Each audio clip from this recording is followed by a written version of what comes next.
Erev Tov, I'm Stephen Ben-Nun. You're watching Israeli News Live. It has actually come under the first attack. A small band of ISIL soldiers actually came in and attacked the Ain al-Assad military base, the U.S. military base. They were killed by the Iraqi soldiers there in Ain al-Assad, but it only begins to question whether or not the Iraqi soldiers will be able to handle if an all-out attack comes from ISIL. Let's take a listen here at the news coming out of Al Jazeera. On midday on Thursday, according to Iraqi security forces, sleeper cells, that's what they're calling them, sleeper cells from ISIL activated themselves. They took over parts of the center of the town and mounted attacks further out with the aim of getting to Ain al-Assad airbase. Now, what we're hearing is that the area has been cleared by Iraqi security forces of those fighters, but according to local sources, there are a number of ISIL fighters still within the center of the town itself. Also, what we're hearing is reinforcements have been sent in by ISIL from the west, and that's becoming a problem as well. So to wrap up, what CENTCOM have told us is there was an attack on the base. That's the first time ISIL have got so close to a coalition airbase, but they say their soldiers weren't under threat, and the Iraqi security forces dealt with those ISIL fighters coming in. This is weaker, but I think this attack shows us that the data is really important to look at, and that real data, numbers of fighters, amount of territory under control, would show that the Islamic State is still quite formidable. So do people in Washington need to be more careful then with that narrative you talk about, that the fight against ISIL is being won? Another interesting point from Al Jazeera, as they made there too, is that the U.S. claims that they have done a lot of damage to the Islamic State, ISIL, but as the evidence actually shows, they've done very little damage in the bombing campaign that they have been doing with coalition forces. It says that only approximately 1% of ISIL's forces have been lost as a result of that. And if the body count is true, then they've only lost 10% of their military force as far as manpower, which they are constantly recruiting and getting more fighters in. There again, we also concerned about the fact that who created the ISIS group to begin with, known as ISIL now. Very interesting, because the U.S. fingerprints seem to be all over that as well, and one reason why the U.S. president may be slow to react in defense of the U.S. Marines there on the base in Ain al-Assad. But it is a fact that something should be done, especially seeing as there was a small band of ISIL soldiers that came in earlier today and attacked the base there in Iraq, and the U.S. president should be doing something to better arm and equip the soldiers that are on the ground there, as well as even considering an air assault campaign of wiping out any of the ISIL components that may be in and around the area there of al-Baghdadi. I'm Stephen Ben-Nun, and you are watching Israeli News Live.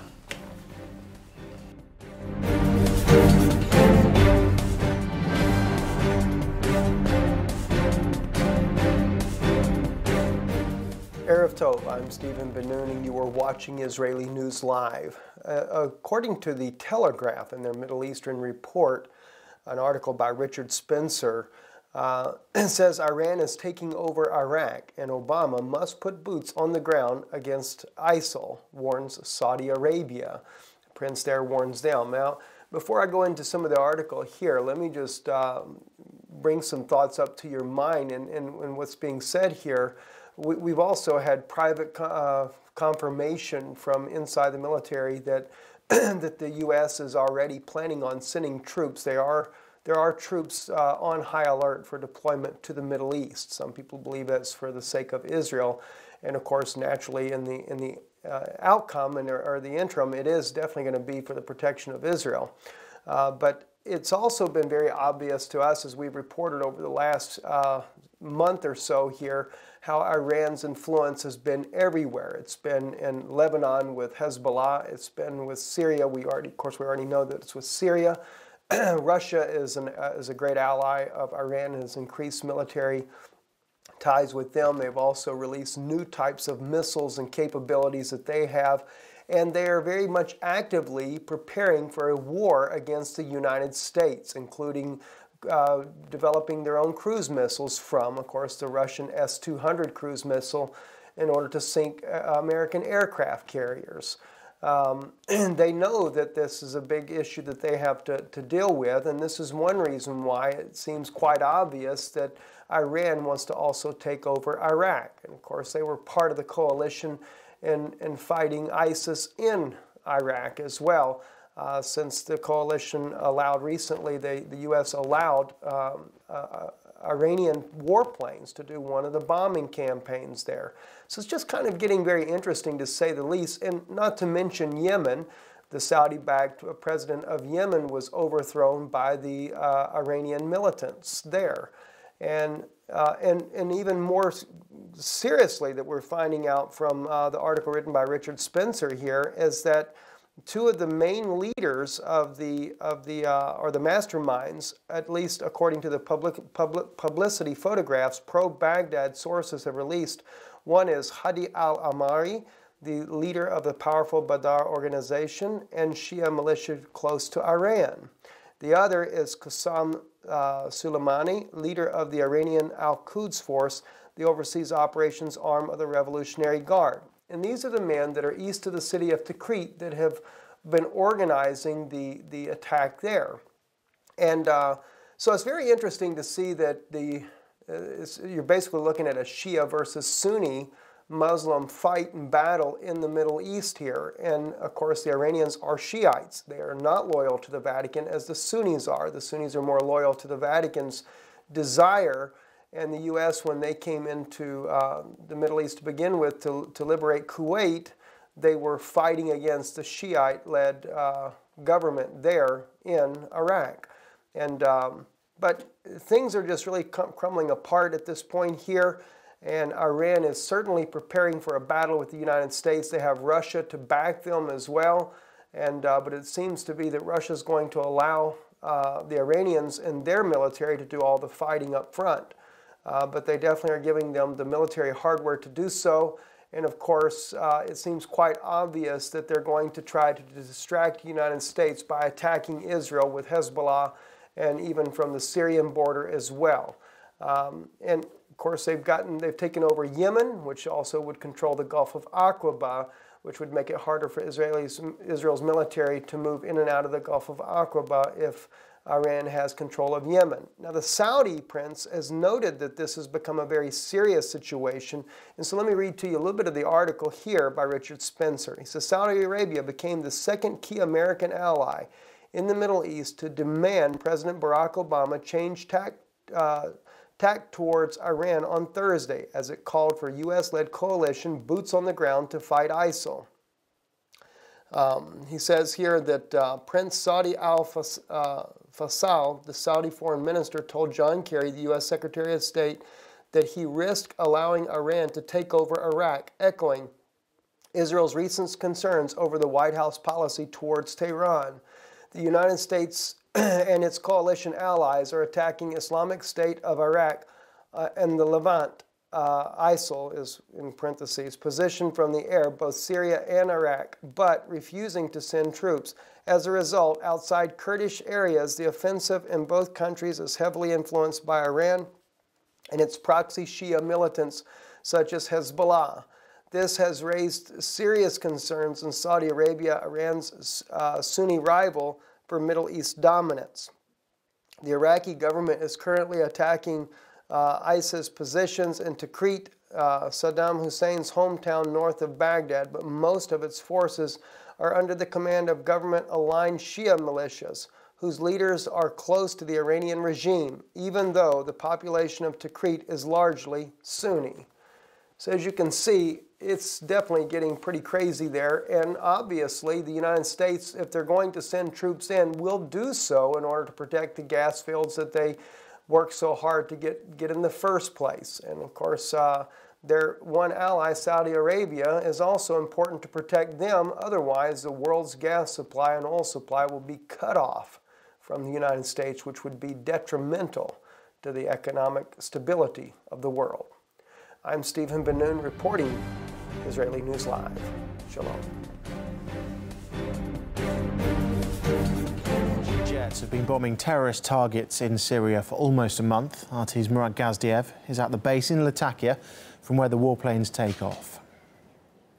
The Mi-24, there's a reason they call it a flying tank. Its job is to get in the enemy's face, to fight up close and personal. It's protected by dual armor plates along the sides and the bottom. Its armament includes these dual autocannons, as well as 80 unguided missiles in these pods back here. If you need something with a little more precision, it's got guided anti-vehicle missiles on the sides. There's also a special compartment with room for 8 if you need to give someone a lift. After every patrol, the gunships undergo maintenance and reloading. As we filmed, a new mission came in. They were airborne in just minutes. From what we've seen, Mi-24s always take off together. The reasoning being so that they can protect each other on operations in the air.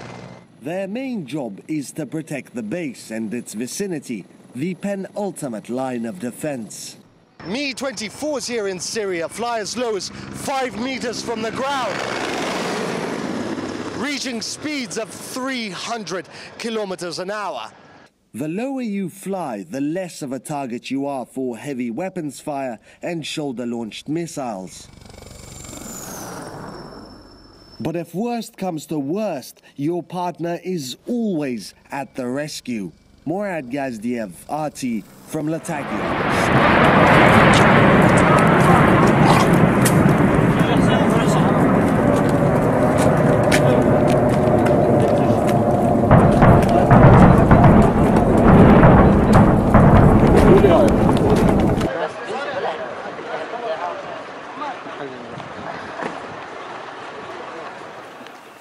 Good afternoon, ladies and gentlemen. This is great to see. I was just having the conversation with the Minister and the General about the number of people in this room on an August afternoon. Minister, this is a tribute to how important this topic is. So let me welcome you all. My name is Bill Taylor. I'm the Executive Vice President here at the United States Institute of Peace. We are so pleased to be able to welcome the Minister of Defense of Georgia here to speak to us this afternoon on a range of issues.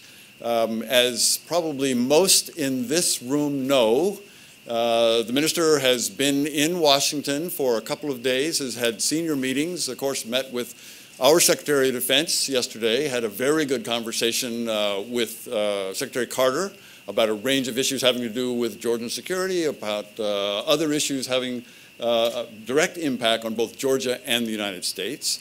Her colleague, Secretary Ash Carter, was very impressed with the kinds of conversations that they had, and it was a very productive conversation. She's also had conversations at the White House. I know she met with the Assistant Secretary of State across the street, Victoria Nuland, another strong supporter of Georgia. Georgia faces challenges. We know these challenges.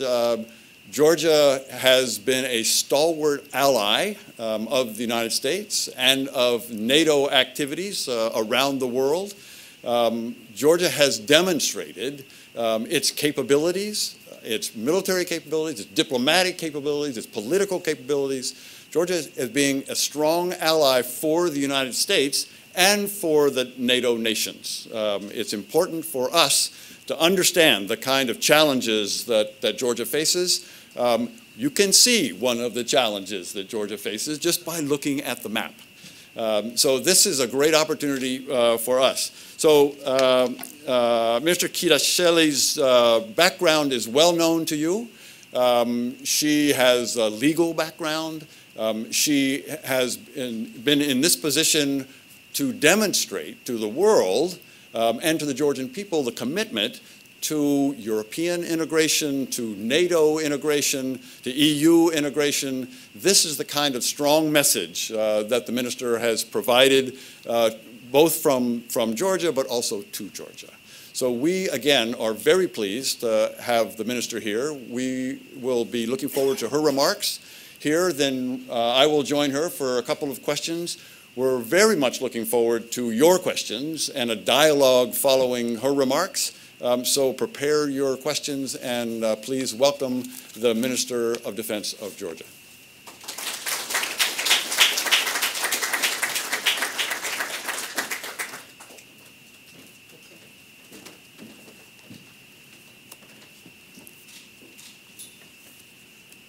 Thank you very much to Yusuf for hosting this event. I know it's August and it's not probably the best time to be engaged in this kind of activities, but times are difficult and even tragic, I would say, in my parts of the world, and we don't have time for vacation or enjoying summer holidays, unfortunately. This map is actually showing lots of things and lots of troubles Georgia is in today and has been historically. But if there is one thing that this map shows is that Georgia stands as the only kind of an exceptional place in that part of the world that still did not give up and still fights for the success, for proving to everybody that success is possible without Russia being in charge, that success is possible without having permission taken from Moscow as to your actions and activities. And this is probably the main reason why Russia fights so much, so desperately against everything that matters to Georgia and against every ambition that Georgia has. It is absolutely impossible and acceptable for our northern neighbor to have a successful country coming out of the Soviet Union by its own. What is happening in today's Russia, I would characterize in a very simple one sentence, saying that Mr. President Putin is kind of recovering Russia from its post-Soviet breakup, post-Yeltsin drama when Baltics escaped, when Russia was weak, and some other countries in the world took over and dominated and set the agenda that was winning agenda for those countries who have escaped at that time. Today he proves that those mistakes are part of the history. Russia is back on the scene, and it's not going to allow for anyone in its immediate neighborhood and its sphere of influence to have a say. Without them, without their permission, without their engagement. It's dangerous for the region, because if Georgia is successful, somebody might get a wrong idea that it will work for them as well, and might start exactly the same, go on the same road and start exactly the same fight as Georgia went through for these 22 years. And it's dangerous for Russian voters and for the Russian leadership itself, because the Russian voters might ask questions about success of Georgia, about this kind of a success that they are not experiencing and is not happening in Russia. This is one of the reasons why Georgian success matters. This is one of the reasons why it should be important for not only for us, but also for our friends, partners, allied countries, that Georgia succeeds in this exercise. To set an example, to prove to all those countries in the region that if you try hard, if you work hard, then success is guaranteed and is possible. A couple of years ago, or 6 years ago, when the European neighborhood policy has started, and that's probably one of the best examples of unfortunate failure, the European neighborhood policy started with 6 countries. Europe was very enthusiastic. Brussels was making plans one after another. And today, in May, Riga summit, we had only basically 1.5 countries left on that path. Belarus never worked. Armenia and Azerbaijan almost did not show up. Well, one of them did not show up. The other one almost walked out of the room. Problems, big problems, significant ones in Moldova. Well, Ukraine, we all know, and there was just Georgia standing as one country alone, trying to prove its cause and trying to prove that we deserved a chance given in Riga. And we can cite lots of examples like that of different projects that the world has started during the last 20 years, being it NATO and the European Union, when those countries were falling apart, and Georgia is still there. It stays on the same path and desperately says that we are not going anywhere and we are going to fight it to the end. I don't want to make a long speech here because I will be more willing to answer your questions and address the issues that you are interested in and you want to hear Georgian perspective to those issues, but just a couple of more arguments that I want to make for the reason why I'm here today and why we are going to different capitals of the world, searching for answers and providing arguments for the kind of work that Georgia is engaged in and the path that we are on. We came to Washington with double agenda. One, which is to strengthen our partnership with the United States, to have more tangible results out of this partnership, to have people in Georgia believing, seeing, actually touching the results of this partnership. To have Georgian military even more engaged with our American counterparts, and at the same time to search for the answers and advices as well as support on our NATO path. Warsaw Summit is coming, and Georgia has made it very clear to all the nations and all the partners that we will be raising an issue of membership and enlargement stronger than ever. We believe that Georgia deserves it, first of all, but at the same time, we believe that NATO needs it even more than Georgia does for its own credibility and for keeping the promises that this organization has been making over the years. We hear the argument that further advancement or enlargement of NATO in Russia's neighborhood might be a triggering factor for Russia to act, and we tell to our friends that it's a perception, legitimate one, maybe valid one, but it's not the fact. Fact is different, and the facts say that when NATO refused to enlarge in 2008, this is exactly when the war happened. This refusal, or no courage on the side of NATO to accept the challenge, was understood as a green light by Russia on acting in Georgia. Then in 2009, the world said that, okay, let's forget what happened between two of us and start a new discussion, new partnership. We had the reset policy and lots of other things following it.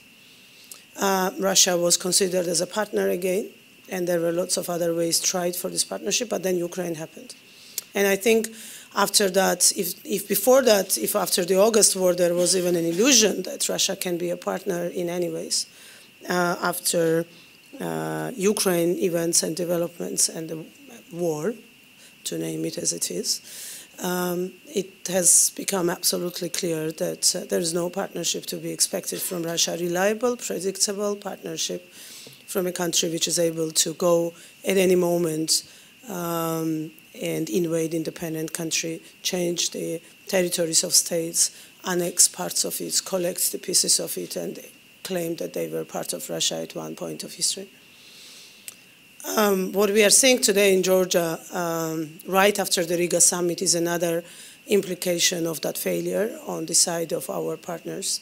As soon as Riga did not deliver, Russia started action in Georgia.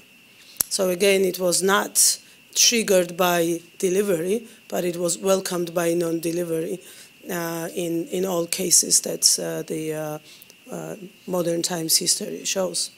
We are witnessing in South Ossetia on this artificial border that Russia drew in 2008 after the occupation, daily movements on the territory of Georgia proper. Russian troops have moved 100 meters, 500 meters, kilometer, 2 kilometers away from that artificial border for the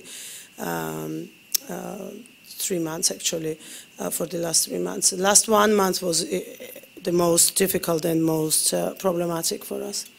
Georgian government says that we are going to keep patient. We are not going to respond.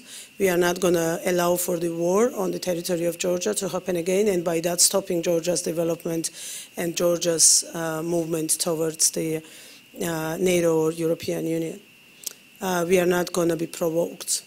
But at the same time, we need to keep in mind that the place where the Russian checkpoints will be created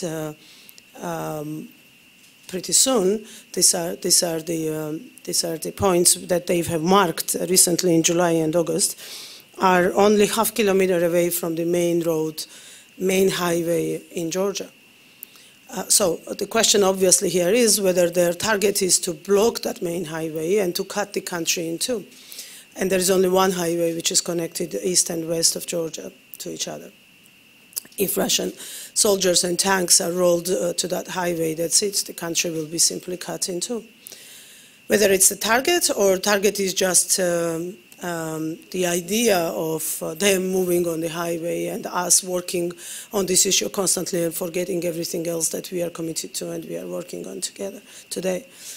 Whichever is their goal for a short term, it's absolutely clear that waiting for Warsaw decision and depending on Warsaw decision, that's the territory, that's the movement we are going to be seeing either backwards or forward, again, depending on the decisions of the Warsaw. And the last thing about the timing of the Warsaw Summit, which is crucially important as well for Georgia, is that it's July 2016, which makes it right in the middle of the electoral campaign for our major parliamentary elections in October 2016. And Warsaw Summit, or whatever will come out of the Warsaw Summit, will be big parts of a decision Georgian voters will be making in October 2016. Skepticism is growing, especially because of Ukraine in Georgia. People start to get disillusioned about the prospects of Georgia's integration into either European Union or NATO. Our colleagues and leaders of European nations especially very often reminds to the rest of the world that there will be no expansion either of the European Union or the NATO for the next 5-10 years. There are different deadlines given, different by different leaders. But again, these are just the political statements. Whatever happens in Warsaw will be a fact already. We see, and just I want to conclude with that, we see Warsaw Summit as ended with two possible outcomes. One which is saying no to the enlargement, and by that creating, in the best case scenario, kind of Article 5 Iron Curtain in Europe, when NATO will say finally clearly that these are my boundaries, rest of it I don't care, rest of it is under the Russia's political dominance, interests, settle the problem, settle the issues, deal with it before the next summit. Or there will be an expansion and a very clear message, there will be an enlargement and a very clear message sent by NATO members to Russia that partners matter the same way as the members, and this partnership matters to NATO. And if there is anything that the history proves to us, is that NATO brings power of peace. There was no war as far as NATO expanded. And the only reason why Baltics are safe now, for now, at this moment, is because they are members of NATO. But if that decision is not made in Warsaw, then I'm pretty sure that that will encourage Russia not only in Ukraine and Georgia, but also for the next more advanced challenge for proving its leadership, which will be one of the NATO member countries from their former space of influence, probably. And I don't see any reason or any practical argument, action that will deter Russia from doing it if things continue as they are right now. For a year and a half, there is a war in Ukraine. Different from Georgians, and I'm sorry to say that, but it's true. Ukrainians are fighting. If there is anything they proved, is that they are fighting. They are going to fight to the end, and they are not going to surrender. And people are still dying there. And the world was not able to stop the war for a year and a half.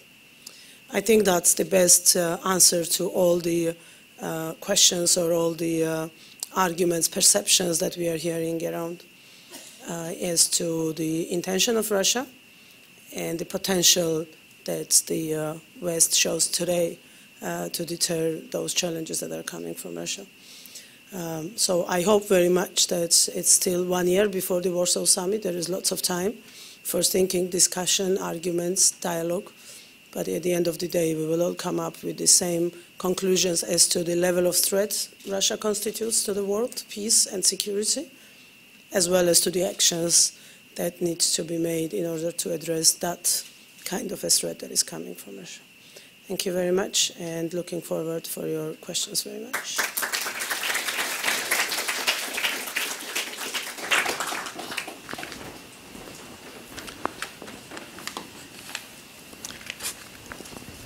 Minister, thank you very much for those remarks. They, as earlier, very direct, very straightforward.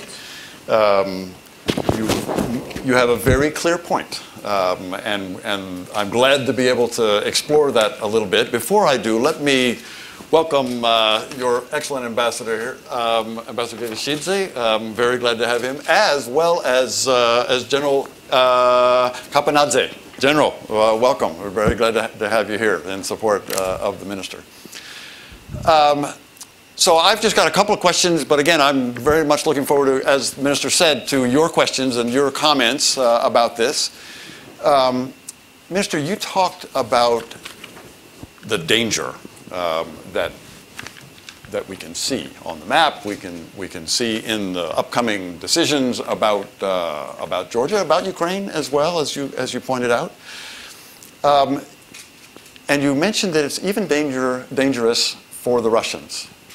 I've had several conversations, we've all had many conversations with people in this room, with people like Zbigniew Brzezinski, who makes, I think, a related argument to the argument you're making, which is that if Russia absorbs Georgia, if Russia absorbs Ukraine, that is dangerous for the Russians and their eventual movement toward a responsible, democratic participation in the world community, in particular in Europe. What is your sense of if you could elaborate your comment about the danger for the Russians of continued aggression? I don't think Russians today care that much about their democratic participation in anything. If there is anything that is gone, at least for now, and I very much hope for now, that will be Russia making an argument seriously that they want to be engaged in any democratic process in the world, or they want to be a part of the democratic community. I think it's just gone. I think there is this idea of a big Russia, stronger Russia, dominating Russia, Russia being in charge of everything in this world is the policy and the dominant argument which is there in Kremlin. If you talk about Russia as a society, as in Georgia we have this thing about two Russias. Well, I never believed in this concept, but of course there are people and there is part of the society in Russia which is not happy about the actions of its own country, which is very much worried about the future of its country. Well, most of those Russians are probably gone from Russia and live either here or in other parts of the world, but those who stayed there, there is a constant threat of physical survival for those who stay there. But other than that, I believe that today Russian politicians, being it President Putin or any other, do not really have any trouble, any problem explaining things to their own voters as how they suffer because of this capitalist world, as it was during the Soviet times, which is making sure and making everything possible for making their lives miserable. And as long as there is an enemy, we just had this conversation before coming here, as long as there is this enemy, you can blame everything on them. For example, talking about the sanctions, why I think sanctions are not going to serve its purpose, although I'm very much positive about the facts that the world, democratic world, was able to unite on something and have a consensus on some joint action. I don't think that the sanctions alone are going to serve its purpose, because for probably most of the voters in Russia, all the troubles that are coming because of the sanctions, like, I don't know, economic decline or poverty or declining currency and so on and so forth, are the reasons to believe that they will die as heroes in the fight against this capitalist world that causes all their troubles and sufferings, rather than saying that, oh, it's because of my government's bad decisions that I have this problem. This propaganda is very well worked during the Soviet Union. There are masterminds who know how to do it. And of course, all of them are back to business now. And we see it every day on Russia Today and many other channels and means of communication that are run directly from Kremlin. So it's a different world, and as soon as the rest of the democratic civilized community will get it, understand it, sooner the problems will be solved and the solutions will be found. I always say, 1 year ago exactly with Mr. Brzezinski, we had a dinner conversation at the CSIS, and everybody was very enthusiastic about the sanctions, saying that, oh, now the economy will decline, and in a year people will go out, and I don't know, all those things that will happen, waking up the Russian leadership, because the people will be so dissatisfied that they will be obliged to react. And I was saying that, well, there is one small thing missing from this discussion, that this is the country where people were eating rats and cats for 900 days during the Leningrad, or whatever it was called at that time, crisis in the Second World War. And they survived, and they won eventually. This is the country we are dealing with. So all those notions of hardship and happiness that we have here in the United States or in France or Italy are completely irrelevant. And I think that's the biggest mistake that we are all making there. Well, Georgians less than the others, but still. Minister, you also said that NATO means peace. That is, the Russians look at NATO nations, and other than in wild fantasies, which I hope will remain fantasies, would not think of challenging a NATO nation. And thus, your point on this trip, your point today, about the importance of NATO membership for Georgia, and indeed for Ukraine. We were talking earlier about the 2008, and you mentioned the 2008 discussion, NATO summit in Bucharest, where the support for NATO in Georgia was very high. I think you said 80%. The support for NATO membership in Ukraine was about 20% at that time. That's now changed, and so the support for NATO in Ukraine is now well over 50%. It's gone up dramatically because of the clear threat, because no NATO means no peace, and NATO does mean peace. Can you elaborate again a little further on the benefits, both for NATO and for Georgia, and indeed for security in Europe, for an expansion of NATO in Warsaw? Well, I think for Georgia, the benefits are pretty clear, and we don't need to talk that much about it. It's more important now because Georgia has made its decision.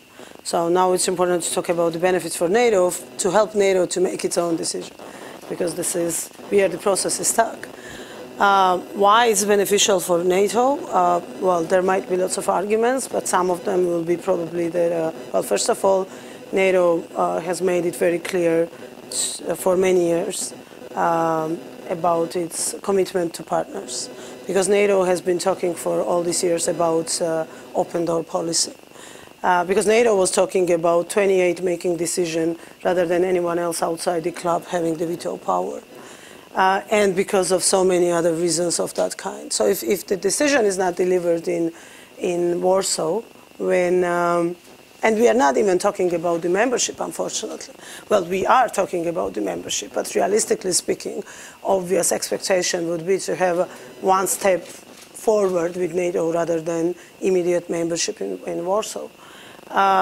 Being it MEP, or we can call it any other names, but in essence meaning that there is no intermediary anymore.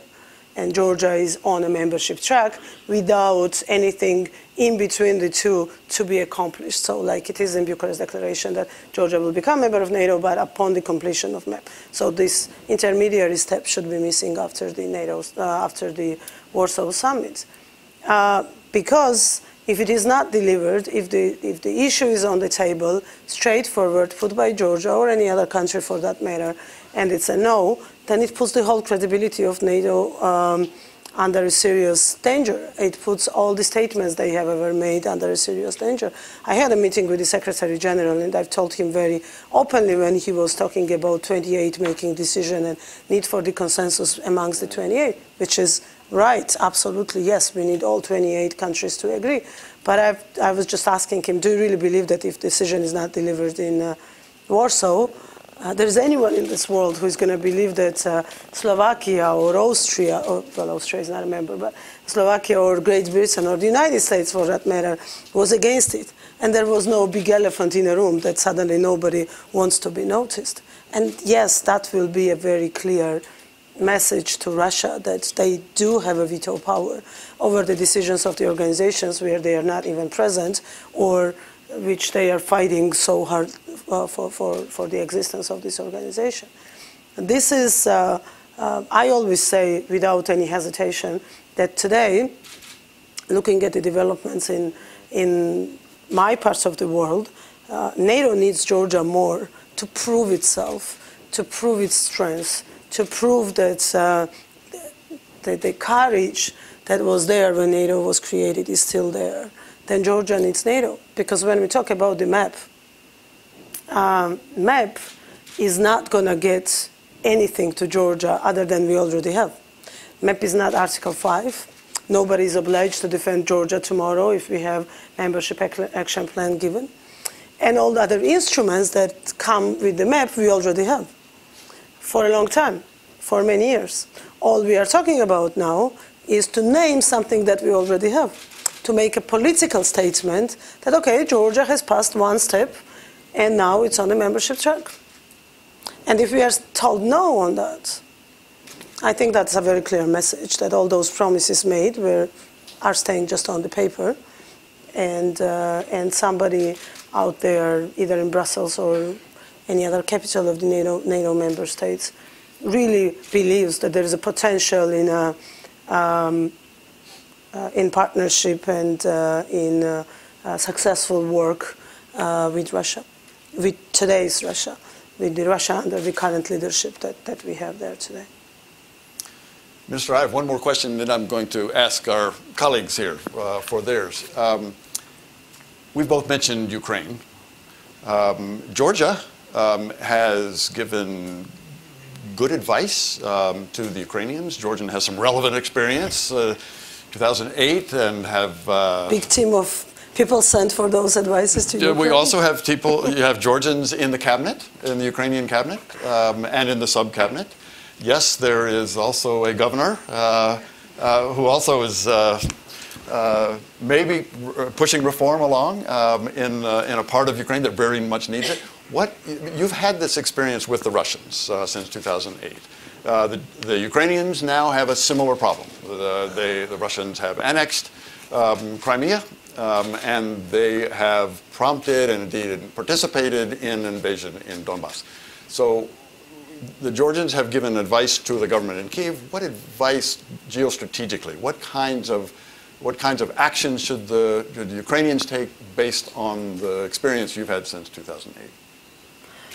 Well, there are two sets of issues there, or two sets of the policies that needs to be pursued. One, and Ukraine is in a hot phase of the war, which is obviously a different setup than what we have today. We say that Georgian government is working under the gunpoint, but at least we don't have open war going on our territory, which is unfortunate for Ukraine still.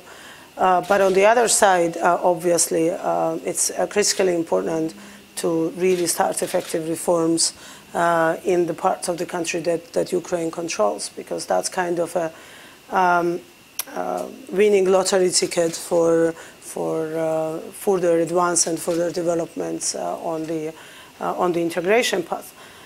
Again, it's kind of difficult to say now with 100% certainty that that's an entry ticket anywhere, with the unfortunate experience so far of Georgia, but it is absolutely necessary. And at the end of the day, we don't do those reforms for NATO or for the European Union. We do it because we need them, because that's the only way to survive and to build your own country, to be proud citizen of a proud country which can claim all those things that we claim.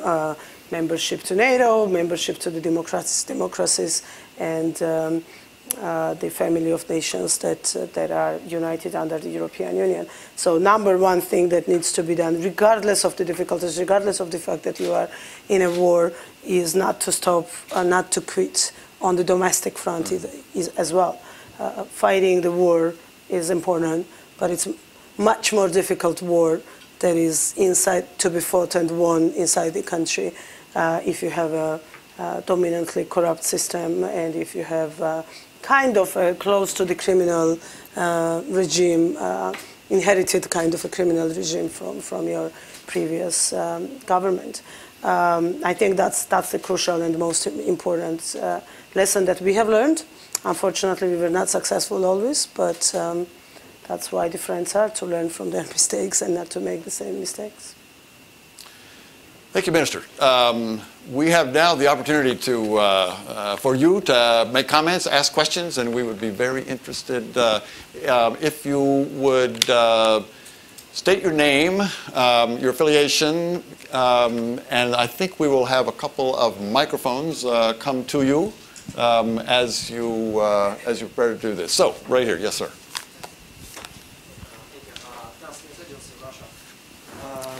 My question is, yesterday, as I know, you've met with Ashton Carter. So how much assistance from the United States are you expect to get in this year and next year? Thank you. How much, meaning how much money or how much? Money, okay. Shall I answer directly, or we collect the questions? This is fine. Okay. We'll do it at the beginning, and then we'll see how much we're on time. Okay. Yes, we had a very productive and very good meeting with the Secretary, and we spoke about all different directions that Georgia and the United States are cooperating for the last 20 years. On those kinds of meetings, you don't discuss the details of cooperation. This is why staffs are, and there is going to be a long dialogue and negotiations between the two. But what we have agreed is actually agreed long time ago, that the strategic partnership is key in our foreign policy, and we will continue on that even more than we had before, being it within the NATO, under the Walls package, SNGP, or on a bilateral level. Yes, sir.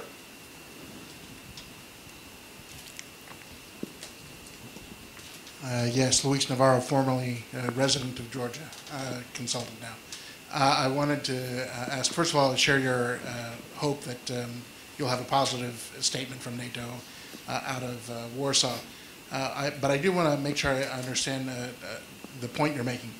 You say that in 2008, the failure to go beyond the promise of membership was the reason for the Russian attack. Secondly, you say that there's a political statement that's missing, but you're receiving benefits, NATO training center, defense system. And then the third thing is that you mentioned the impact that could have on the 2016 elections.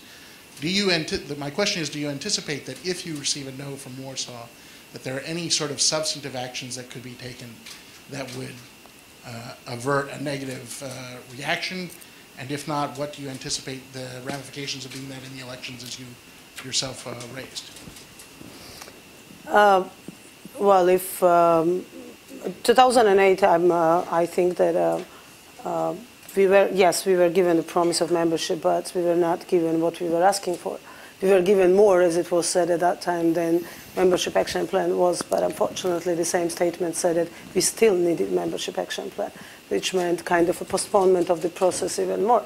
And that was probably the reason why before December, before the next ministerial, which was given as a kind of a time for further dialogue and further consideration between Georgia and NATO, was seen by Russia as an opportunity. Exactly those 6 months were seen as an opportunity to act and stop Georgia. And they acted and stopped Georgia for now 7 years, as we see on that track and on that development.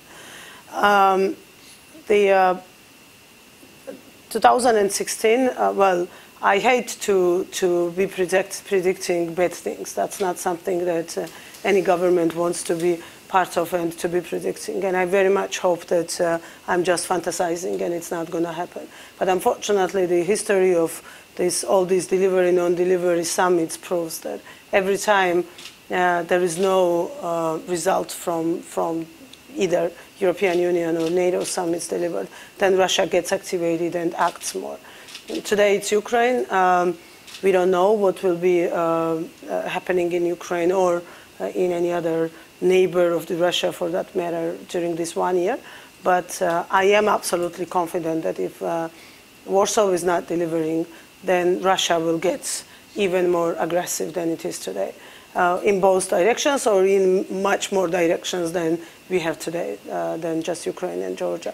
2016 elections, my expectation, I think that it will be the time when political parties who run on Russian tickets will enter the parliament, which is not the case now, which was not the case in the previous parliament. We will have officially legitimized pro-Russian political parties in Georgia with enough voters to be part of the official open politics. We will have members of parliament who will be advocating from that podium the Russian case. But that will be it. I don't expect them either winning or coming with substantial numbers. But to me, personally, that's already a tragedy. That after 22 years, we might end up with something like that. But of course, it's not a tragedy in a way that Georgia has not seen before anything worse. But then again, what will be their numbers on the elections will depend on the Warsaw outcome. And when I say Warsaw outcome, I don't mean that because of one or another solution, people will either fall in love with Russia and go and vote for the Russian political party or anything like that. But what it will affect are my voters. I'm not sure that my voters will show up in numbers as they used to in 2012 or any other election before that, because disappointment is already big enough. And after the Warsaw, if there is nothing there, of course it will be even bigger. And then you know better than I do how it works with those numbers. You don't need to increase pro-Russian voters if the other side of the voters are not coming to the polls. Then automatically it gives the benefit to them. This is what I expect. I don't expect sentiments changing. I don't expect mood changing, people becoming predominantly anti-Western, pro-Russian. No, it's not going to happen. But people becoming skeptical, yes. People becoming tired of undelivered promises, yes. Minister, in addition to the people in this room, in addition to the people watching us online, there are others in another room, just on the other side here, who came and were not able to fit into this room. But they are able to ask questions. They can. And a person over there has two questions for you, and these in your position as Minister of Defense. Georgia faces an incursion threats from the north of Russia. From Russia. Once the newly acquired French air defense systems becomes operational, do you intend to use it against Russian aircraft violating Georgian airspace? First question. And the general is here. General? The general can help on this. Can I ask you to the podium? That's right. And the second question, do you have contingency plans to prevent further creeping annexation of Georgian territory by separatists who now threaten east-west highway that you mentioned in your remarks? Well, air defense system, we've said it many times, and I repeat it now, we are not buying anything to fight anybody or to start a war.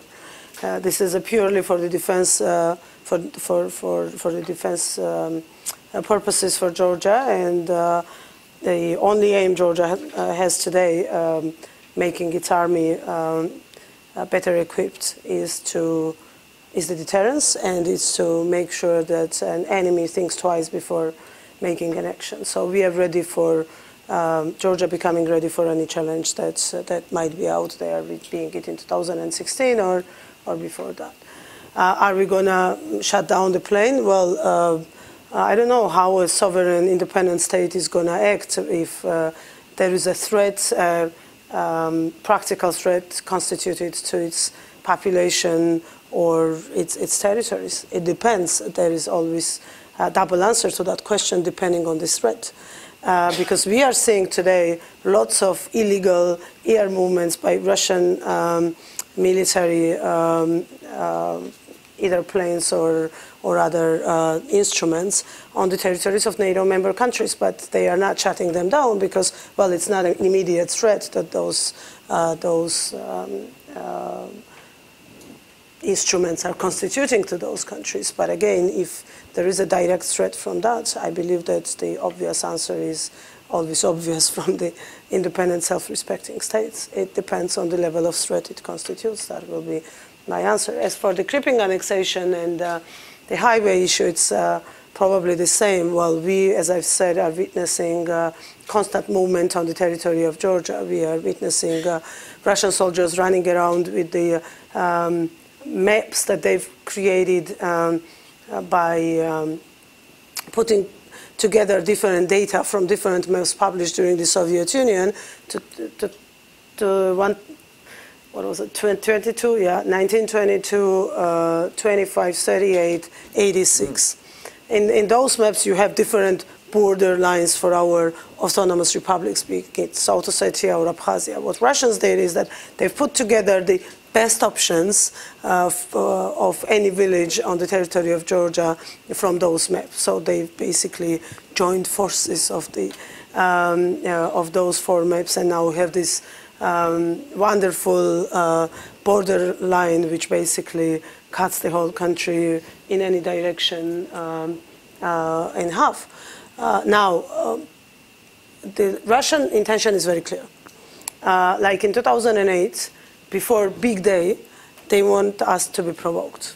Before Big Day, they want to stop us. They want to have something happening in Georgia that will make it impossible for anybody to even talk to us, not to talk about making any decisions about us.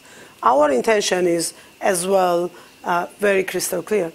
We said we won't be provoked. We said you cannot stop us. We are going to pursue this goal, and we are going to get there.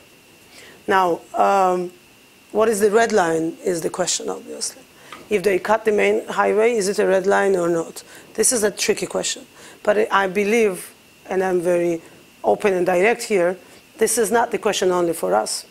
It's a question for everybody, for all our partners. It's a question here in Washington. It's a question in Brussels.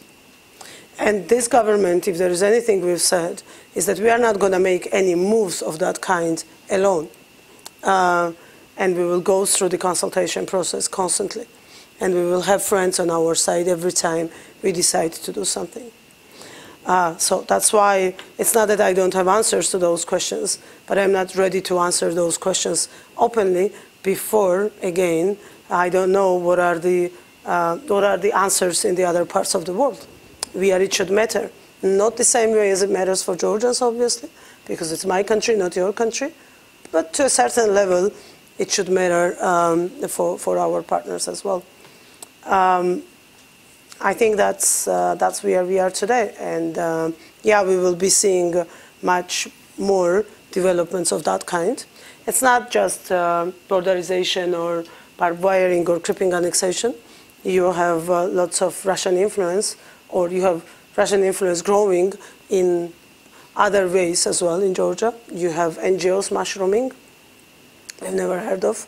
People you never knew were politically or publicly active, but suddenly are showing up on TVs, giving interviews, becoming these big shot experts with high salaries. We are seeing certain influences in Georgian media.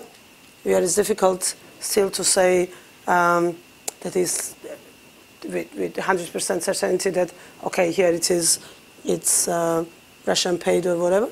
But you slowly, but you see that it is happening there. Moods are changing there. You have a different kind of reporting on some of the TV stations already. Too early to say anything finally, but it is there.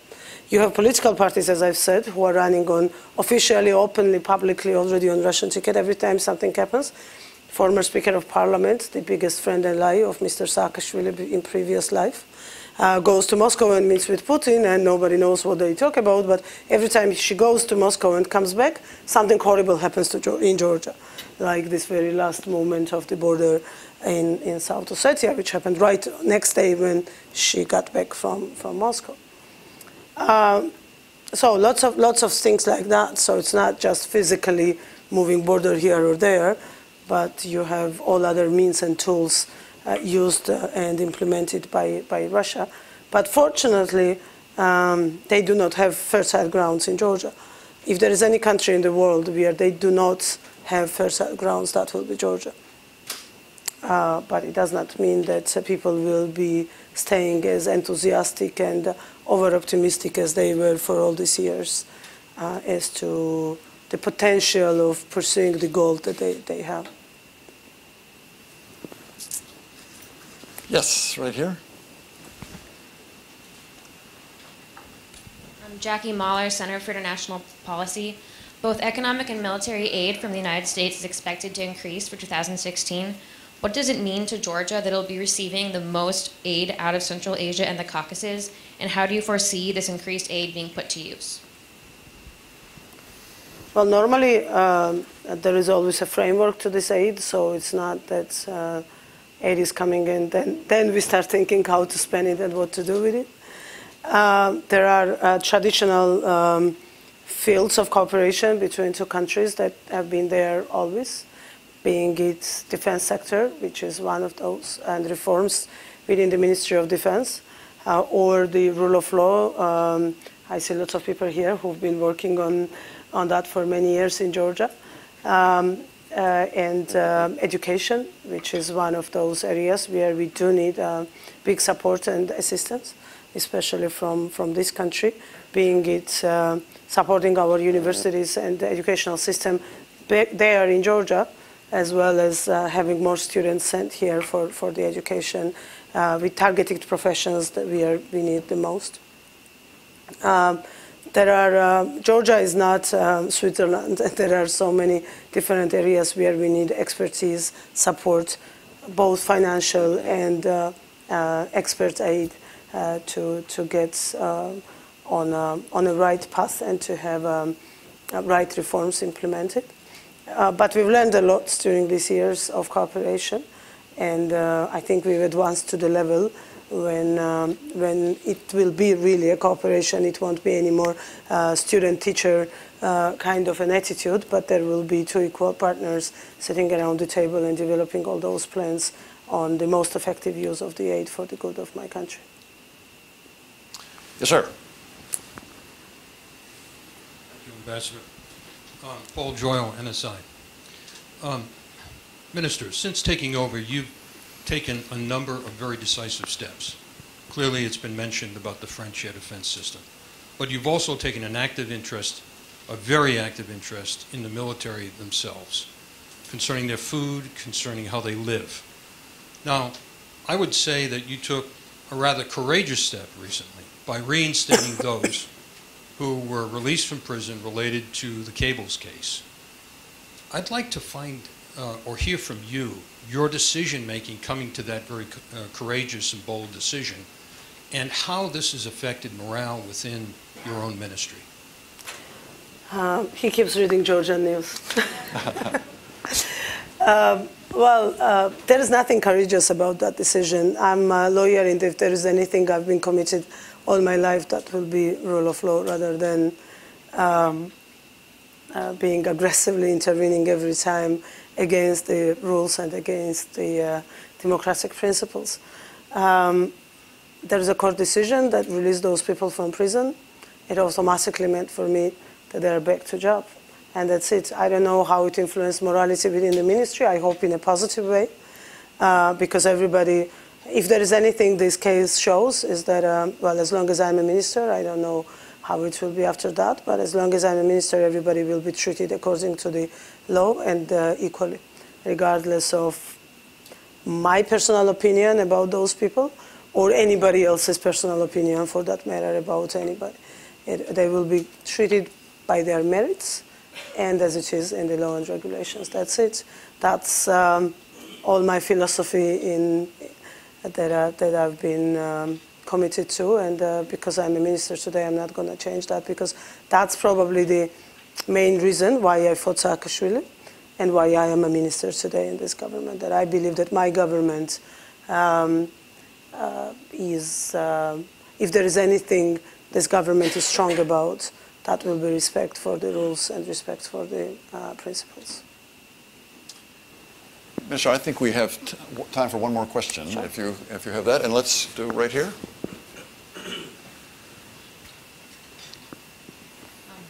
Minister Hidasheli, thank you very much for a very, very interesting and very encouraging presentation.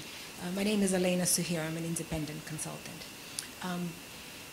Well, let me just say this, that in the last few months, there have been several reports that came out here about ISIL recruiting in Georgia. Now, of course, ISIL is recruiting all over the world, and Georgia is no exception. But within the context of Georgia's relationship with Russia, and particularly the areas from which ISIL is recruiting in Georgia, I wanted to ask you to talk a little bit about what you can do, what you have been doing, to prevent this from happening, as this is also posing a grave danger to Georgia itself. Yeah, it is a great danger to Georgia itself. It is not something that a country can be proud of. As you've rightly said, unfortunately, Georgia is not the only state where it is happening, and you have all the countries across the Europe in the same, fighting with the same problem. I think that the region where it is happening is needs particular attention from any government current government and that will ever come in Georgia. And this is, I think, where we failed to pay enough attention to the problems that we always had in Pankisi Gorge for decades, and now starts reminding themselves in this way. I don't know. I cannot be original on giving answers to the question that nobody managed to answer yet. But I would say more integration of these communities, more education, especially targeted programs for their employment, will be part of the answer. Again, it does not guarantee that things like that will not be happening, but at the same time, there are traditional means for at least decreasing the numbers, for at least decreasing the tension, decreasing the feeling of isolation and abandonment on the parts of the population in your own country. So more education, more employment, more integration tools and means should be paid by the budget and should be worked in those regions, in that particular region, as well as in other places in Georgia where we don't have problem today, but potentially when you look at the demography of this country, you can easily figure out if things go wrong, where they can go worse than in other places. So there should be a very targeted demographical or geographical approach to various parts of the country when it comes to the risks like that that we face today with ISIL recruits in Georgia.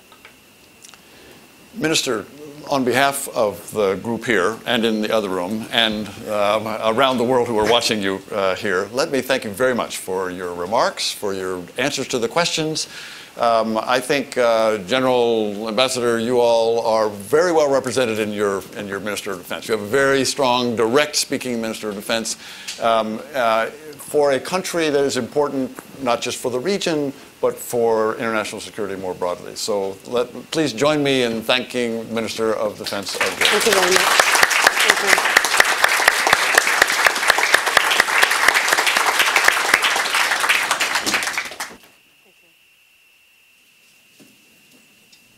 you. Or a nuclear weapon. Knowing these realities, America must not ignore the threat gathering against us. Facing clear evidence of peril, we cannot wait for the final proof, the smoking gun that could come in the form of a mushroom cloud.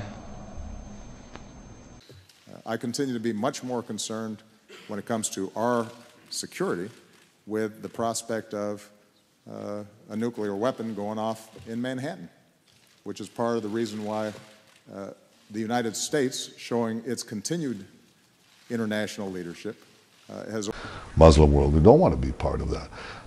But I think the greatest danger we face is that these Islamist terrorist groups or nations have the weapons of mass death.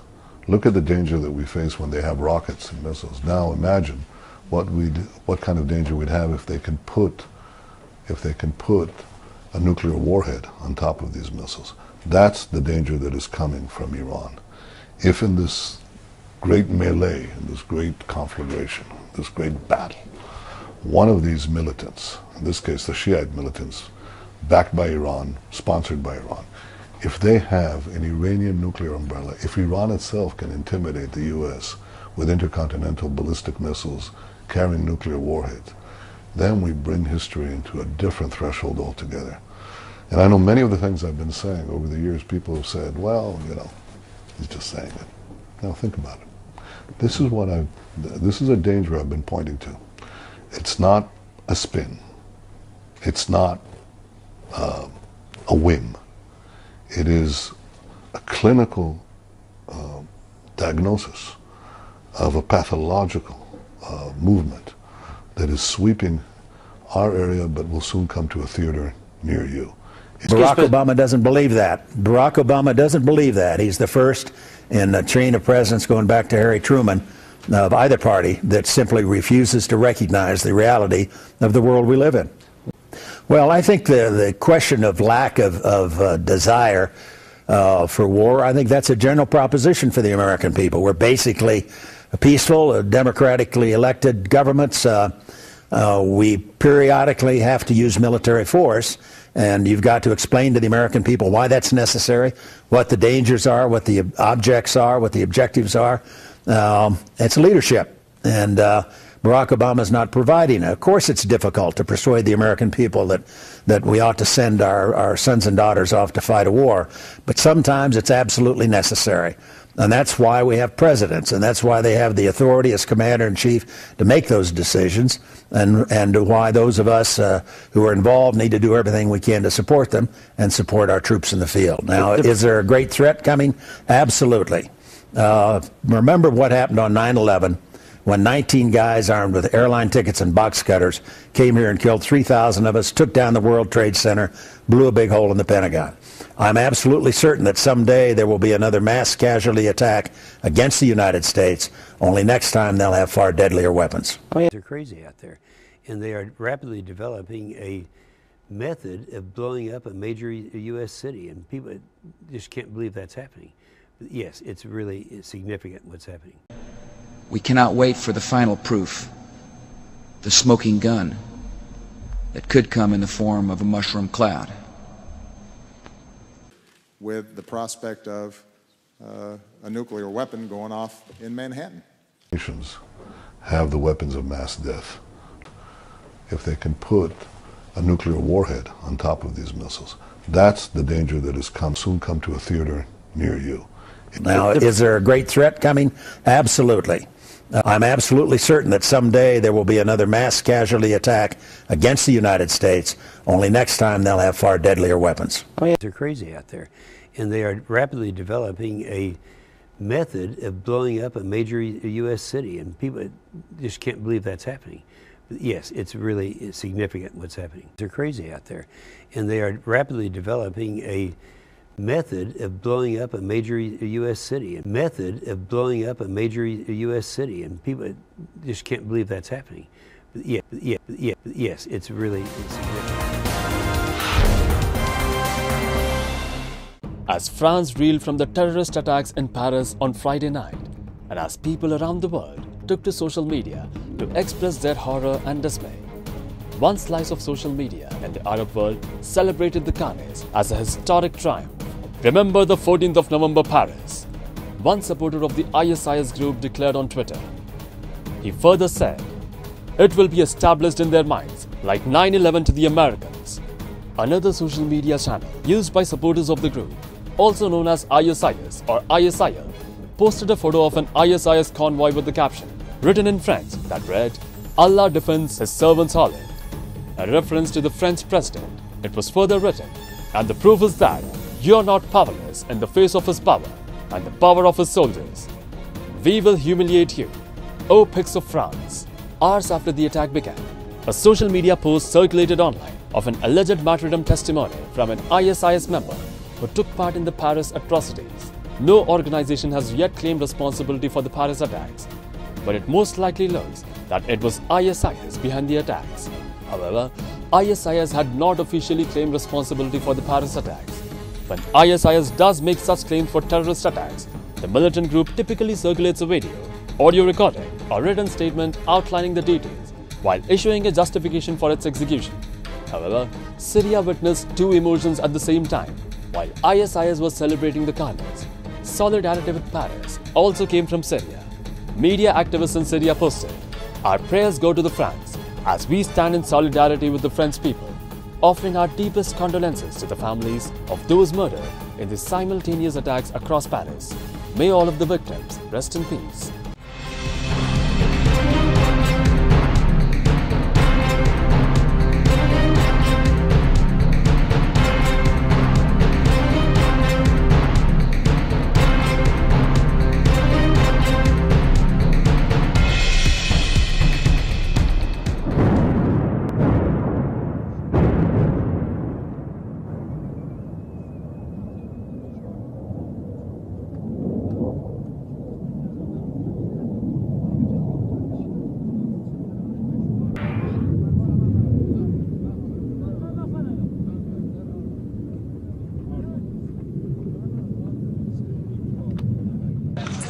جاكم الله يكرمكم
ولكن الله حرمه.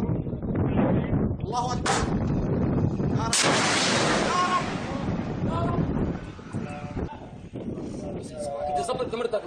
صقور الجبل استهداف دبابة على جبهة خان طومان بصاروخ تاو. بسم الله والله أكبر. توكل على الله.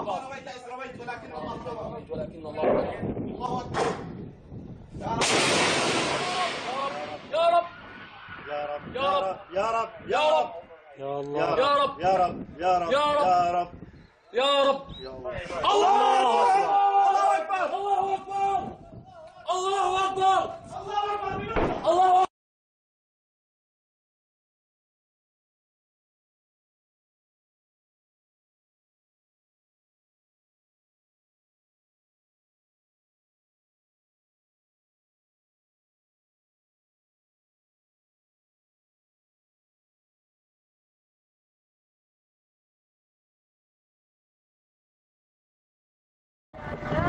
أكبر. الطيران الروسي فوق سماء كفر أنبودي. الله أكبر. قصف قنابل عنقودية. الله أكبر. هذا طالب معه صاروخ من جانب غداني أبيض. كسبت صاروخ.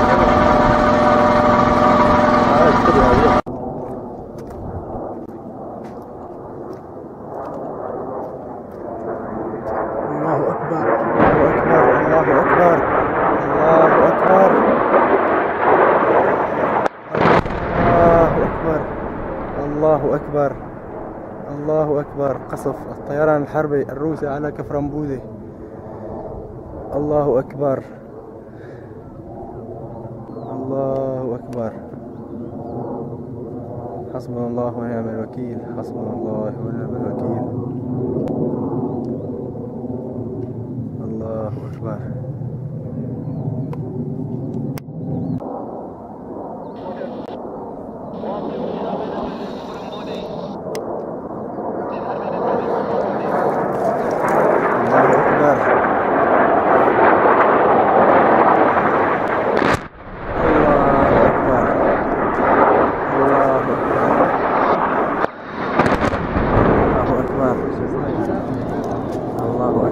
قصف بلدة كفر أنبودي بالطيران الحربي الروسي. الله أكبر.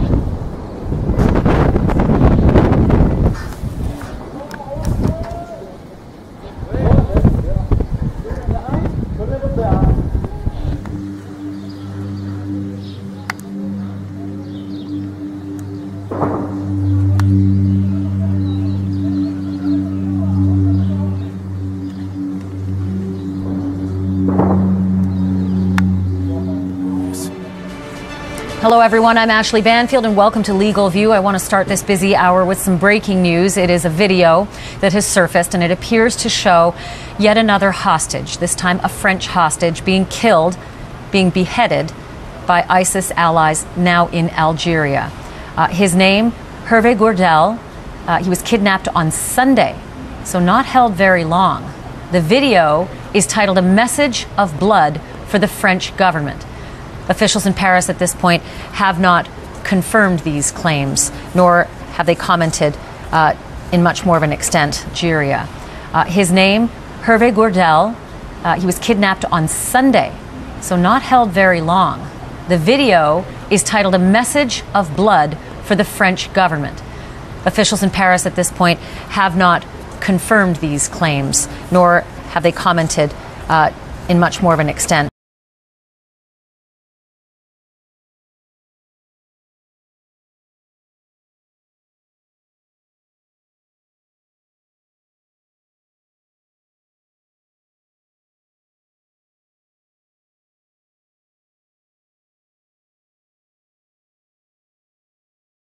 Real concern that planted stories intended to serve a national purpose abroad came home and were circulated here and believed here, because this would mean that the CIA could manipulate the news in the United States by channeling it through some foreign country. Now, we're looking at that very carefully. Do you have any people being paid by the CIA who are contributing to a major circulation American journal? We do have people who submit pieces to American journals. Do you have any people paid by the CIA who are working for television networks? This, I think, gets into the kind of getting into the details, Mr. Chairman, that I'd like to get into in executive session.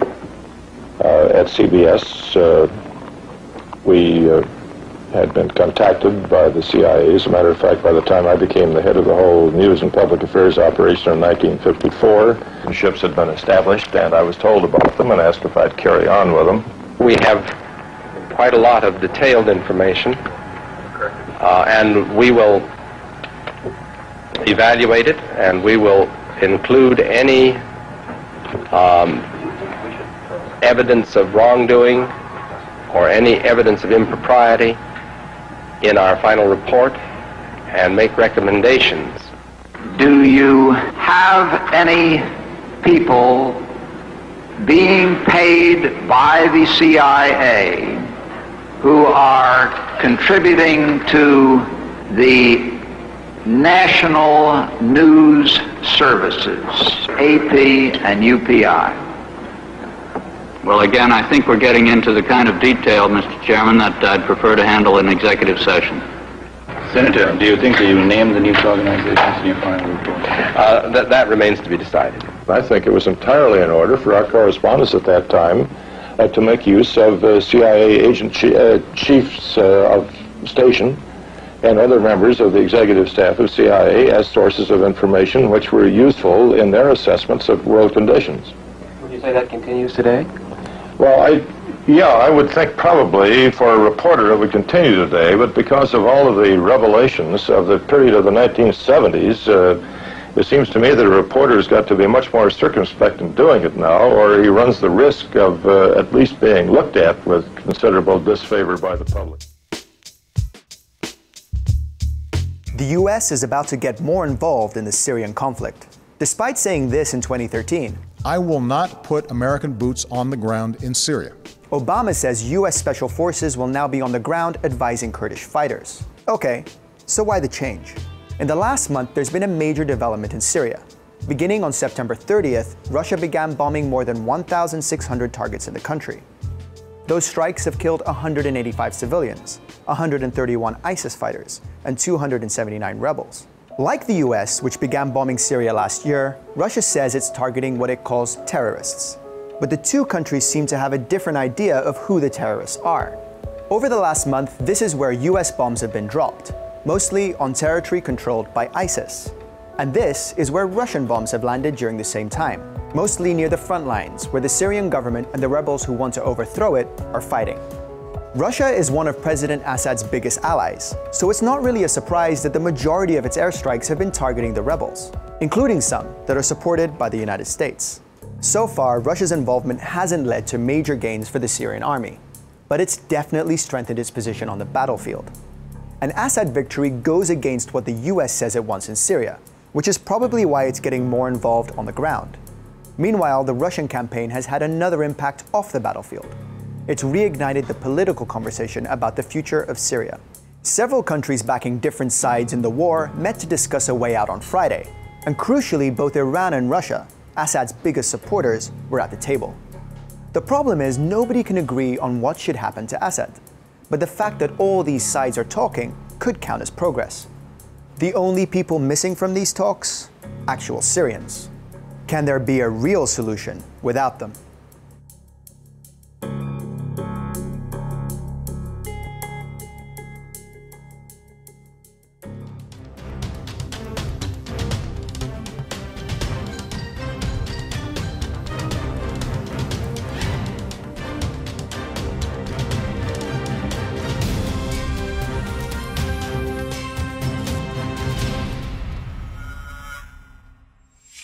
Welcome to the InfoWars Nightly News. It is Tuesday, October 21st, 2014, and I'm Leanne McAdoo. Here's what's coming up tonight. Tonight, did the U.S. drop weapons in ISIS-controlled territory? Then, the Ebola czar believes there are too many people in Africa. And Alex Jones reveals McDonald's super-sized secrets. That's next on the InfoWars Nightly News. Could you please stop saying literally every 2 seconds? Literally. The military announced that it dropped weapons, supplies, and ammunition yesterday to Kurdish forces. They're holding down the Syrian city of Kobani. They are fighting against Islamic State militants. Now, U.S. Central Command said that they were intended to enable continued resistance to Islamic State efforts to take full control of Kobani. The airdrops were made even though it's certain to anger the Turkish government, who views the Kurdish rebels as an extension of the PKK, which is a group which has waged a 30-year insurgency in Turkey and is designated a terror group by the U.S. and by NATO.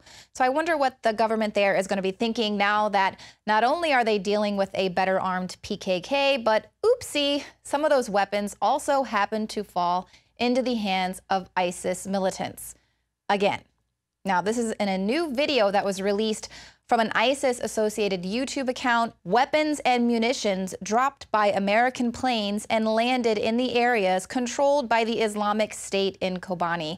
It's about a 1.5-minute video. They're basically saying, thank you, USA, thank you, Team USA, for the updated supplies. Obviously, these are going to be older weapons than what we use here in our military.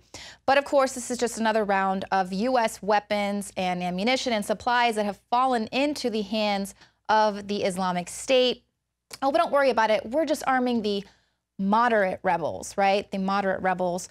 So this is just another round of U.S. weapons that have fallen into the hands of ISIS, whether taken by force or from a package that literally fell from heaven. But let's not worry, because the U.S. says they're just arming the moderate rebels. But it seems that the U.S. is making quite a habit of this, arming their enemies abroad while trying to disarm their enemies here in America. DNA Force. When cells become toxic, they die early and aging sets in. DNA Force. No one has put together a formula that focuses directly on brain health, nerve growth factors, and optimizing your cellular energy at the same time. Just one of the key compounds, BioPQQ, is backed by major clinical studies. DNA Force. We now have the synergistic solution. Secure your DNA Force today at InfoWarsLife.com or call toll-free 888-253-3139. DNA Force.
Group Bullseye 18068, 43,000 track north. Group Bullseye 18068, 43,000 track east, hostile. Clear 19054, 41,000 feet. 19053. 19053, 43,000 track north, hostile. Additional 2 groups, Bullseye 18060.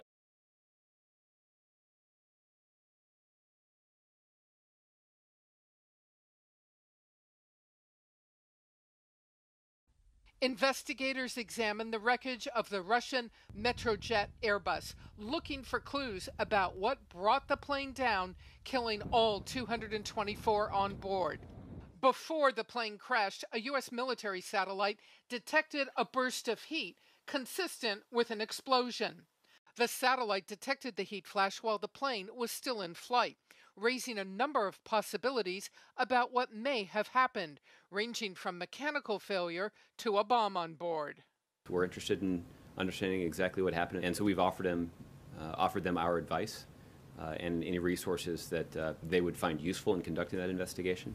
The airline denying it could have been caused by mechanical failure. There are no such faults, like engine failure or system failure. There is no combination of systems failure that could lead to a plane breaking up in the air.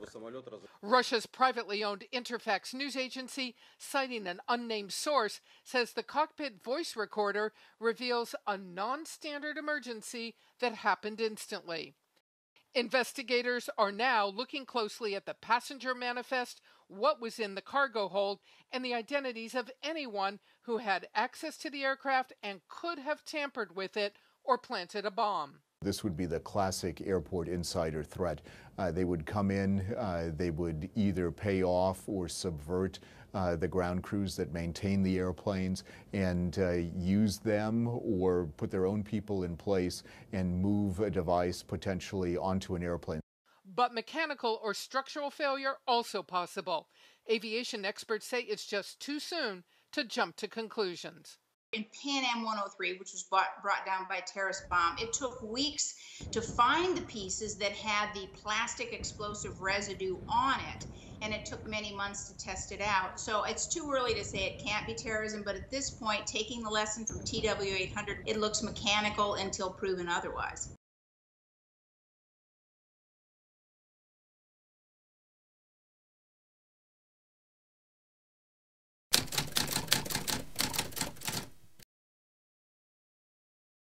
Hello and welcome to the Crisis in Iraq program here at New America. My name is Fuzz Hogan, Managing Editor here at New America.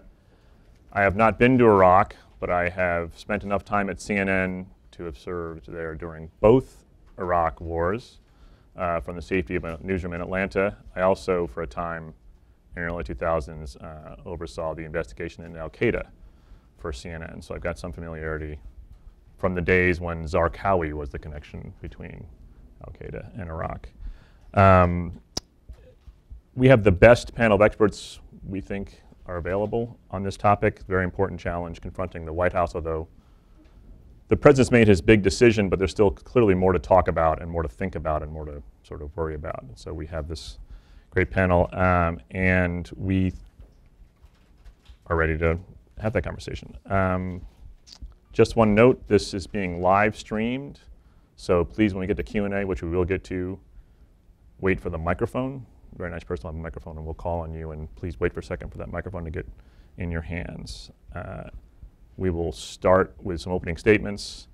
I'll ask a few questions and then come to the audience. We're on social media at NatSecNAF, NATSECNAF. Twitter, the hashtag is Crisis in Iraq. So to our panelists, turn your phone off. Yeah, please turn your phones to stun. Thanks. While Nadia is walking, I'll introduce Doug Ollivant, Senior National Security Fellow here at New America. We're very proud, by the way. All the folks in the panel are fellows here at New America. Retired Army officer, last assignment in government was as Director for Iraq at the National Security Council during both the Bush and Obama administrations. Recently spent 1 year in Afghanistan as Senior Counterinsurgency Advisor to the Commander, Regional Command East. Now the Senior Vice President at Mantid International, LLC, a global strategic consulting firm with offices here, Beirut, and Baghdad. Nadia Oweidat is a non-residential fellow here at New America, interests in the challenges to political Islam from within Islam itself, holds a DPhil in Oriental Studies with a focus on contemporary Arab Islamic thought from the University of Oxford. Prior to that, she worked as a research associate at RAND, led several research projects, including an analysis of Arab cultural material promoting critical thinking and obstacles to dissemination. She was just giving us a pretty cool window into the Baghdadi, Wiki Baghdadi leaks. That was pretty cool. Right now, we're conducting research on internet trends among Arab youth, analyzing websites and forums that enjoy a large online following. Chris Fussell, making his first public event after serving in government, is also a senior fellow with this international security program here in America. Spent 15 years as an officer in the Navy SEAL teams, recently transitioned in the private sector, now a partner at the McChrystal Group. During his active duty career, he deployed multiple times to Iraq, Afghanistan, and other nations in the Central Command region. From 2007 to 2008, served as an aide-de-camp to General McChrystal, who was then Commanding General of the Joint Special Operations Command. So like I said, I'll give each of them 10 minutes to sort of give us what they think we should be thinking, or what the President should be thinking, or any policymaker should be thinking as they approach this crisis. We'll start with Doug. Thanks very much, Fuzz. What a difference a month makes. I was at an event on Iraq just a month ago on government formation at another think tank that'll remain nameless, and we couldn't get a quorum, so we had to bring in interns to fill the room. So it's nice to see that Iraq is once again topical. Just a quick disclaimer, as Fuzz said, in addition to being a National Security Fellow here, I am a managing partner at Manted International. We have offices in Baghdad. My partners were in Baghdad and Karbala this week. So I do have financial interests in the region. I think right now in Iraq we're faced with two crises, and they are distinct but overlapping. We first have a crisis with ISIS or ISIL or Daesh, whichever term you prefer. These are all interchangeable for the same organization. This is a unique evolution and phenomenon in global jihadism. It grows out of the old Al-Qaeda in Iraq, which was also called the Islamic State in Iraq. But when Chris and I fought against it in 2006, 2007, the Islamic State in Iraq was kind of a joke. It was the political wing of AQI. It didn't control any territory. Certainly what little pockets it had were not contiguous. And if you found these fighters of Al-Qaeda in Iraq and got them in a firefight, they would die. They were great terrorists, they were great bomb makers, they were great kidnappers. They were lousy line infantry, and you could kill them and they would die. The organization that grew out of Al-Qaeda in Iraq moved to Syria, became the Islamic State in Iraq and Syria under a new leader, Abu Bakr al-Baghdadi, and has been truly transformed by the fighting in Syria. And not only in the quality of its people, as I like to say kind of flippantly, they've been fighting against Hezbollah now in Syria for 2 years. If you fight Hezbollah for 2 years, you either die or you get really, really well educated. They've gotten very well educated. They are much better fighters and are now considered the equivalent of the Iraqi Special Forces, which is the best trained unit that we left in Iraq. They're a serious fighting force, and as we've seen over the last week, they can fight as an army. But more importantly, they hold territory. The Islamic State in Iraq and Syria is no longer just a name, it's a thing. It is a de facto, if unrecognized, nation state on the ground. It has borders, fuzzy borders, but it has borders. It has political control, it runs courts, it polices, it provides somewhat limited services. It most certainly has an army, it has a flag. It's a political entity. So I would say with ISIS, we are no longer faced with a safe haven in a weak state, like we saw in Afghanistan. We instead now have a weak state that is a safe haven. This is something different and new. So as I say, even if tomorrow Iraq turned into Switzerland with all its issues went away and it had a first-tier army that could totally and utterly push ISIL out of Iraq and there was no ideological appeal for ISIS inside Iraq at all, it would still be an issue. In Syria, it has made clear its desire to push into Jordan and Lebanon and Israel. The S in ISIS stands for Greater Syria or the Sham, of which all three of those states are a part. So totally independent of Iraq, ISIS or ISIL is a problem that we need to deal with. Well, then we come to Iraq. Iraq has utterly dysfunctional politics, as we've now seen over the last week. This makes them particularly vulnerable to ISIS, ISIL, as again we saw through their rather incredible movement through Mosul and pushing down south in the last week. It is easy to blame Prime Minister Maliki for the political dysfunction, and certainly he is a part of it. But I think there is plenty of blame to go around. All parties in Iraq have contributed to the dysfunctional politics. As I've said a couple times in print, if Nouri al-Maliki is no Nelson Mandela, This is in some part because there is no equivalent of a de Klerk on the Sunni side to come to him and settle the differences that still remain for the old regime. There's no leader on the Sunni side who is willing to come and say, yes, we're a minority. Yes, we were somewhat complicit in the crimes of the old regime. Yes, our group is never going to rule again. We have to decisively reject the Ba'ath Party, Islamic extremism, and violence, and figure out how to live as Iraqi citizens while explicitly demanding our rights as a minority group of Iraqi citizens inside Iraq. That leader is not there. Nor, to be honest, have the Kurds been totally helpful in this. They have their own agenda. There are certainly personal grievances between Prime Minister Barzani of the Kurdish regional government and Prime Minister Maliki that do not help. The personal conflict between these two leaders has exacerbated the institutional tensions that are below them. But the bottom line is there's a very difficult politics in Iraq. There's an incredibly high degree of difficulty. The issues that separate the three groups inside Iraq, which is not to say that there are fuzzy borders between these groups and there are lots of differences between these groups, and just to say Shia, Sunni, and Kurd is to smooth over a whole host of differences. As the current ambassador to Iraq likes to say, he's a Shia Kurd who's a member of the ruling Dawi party. What does that make him?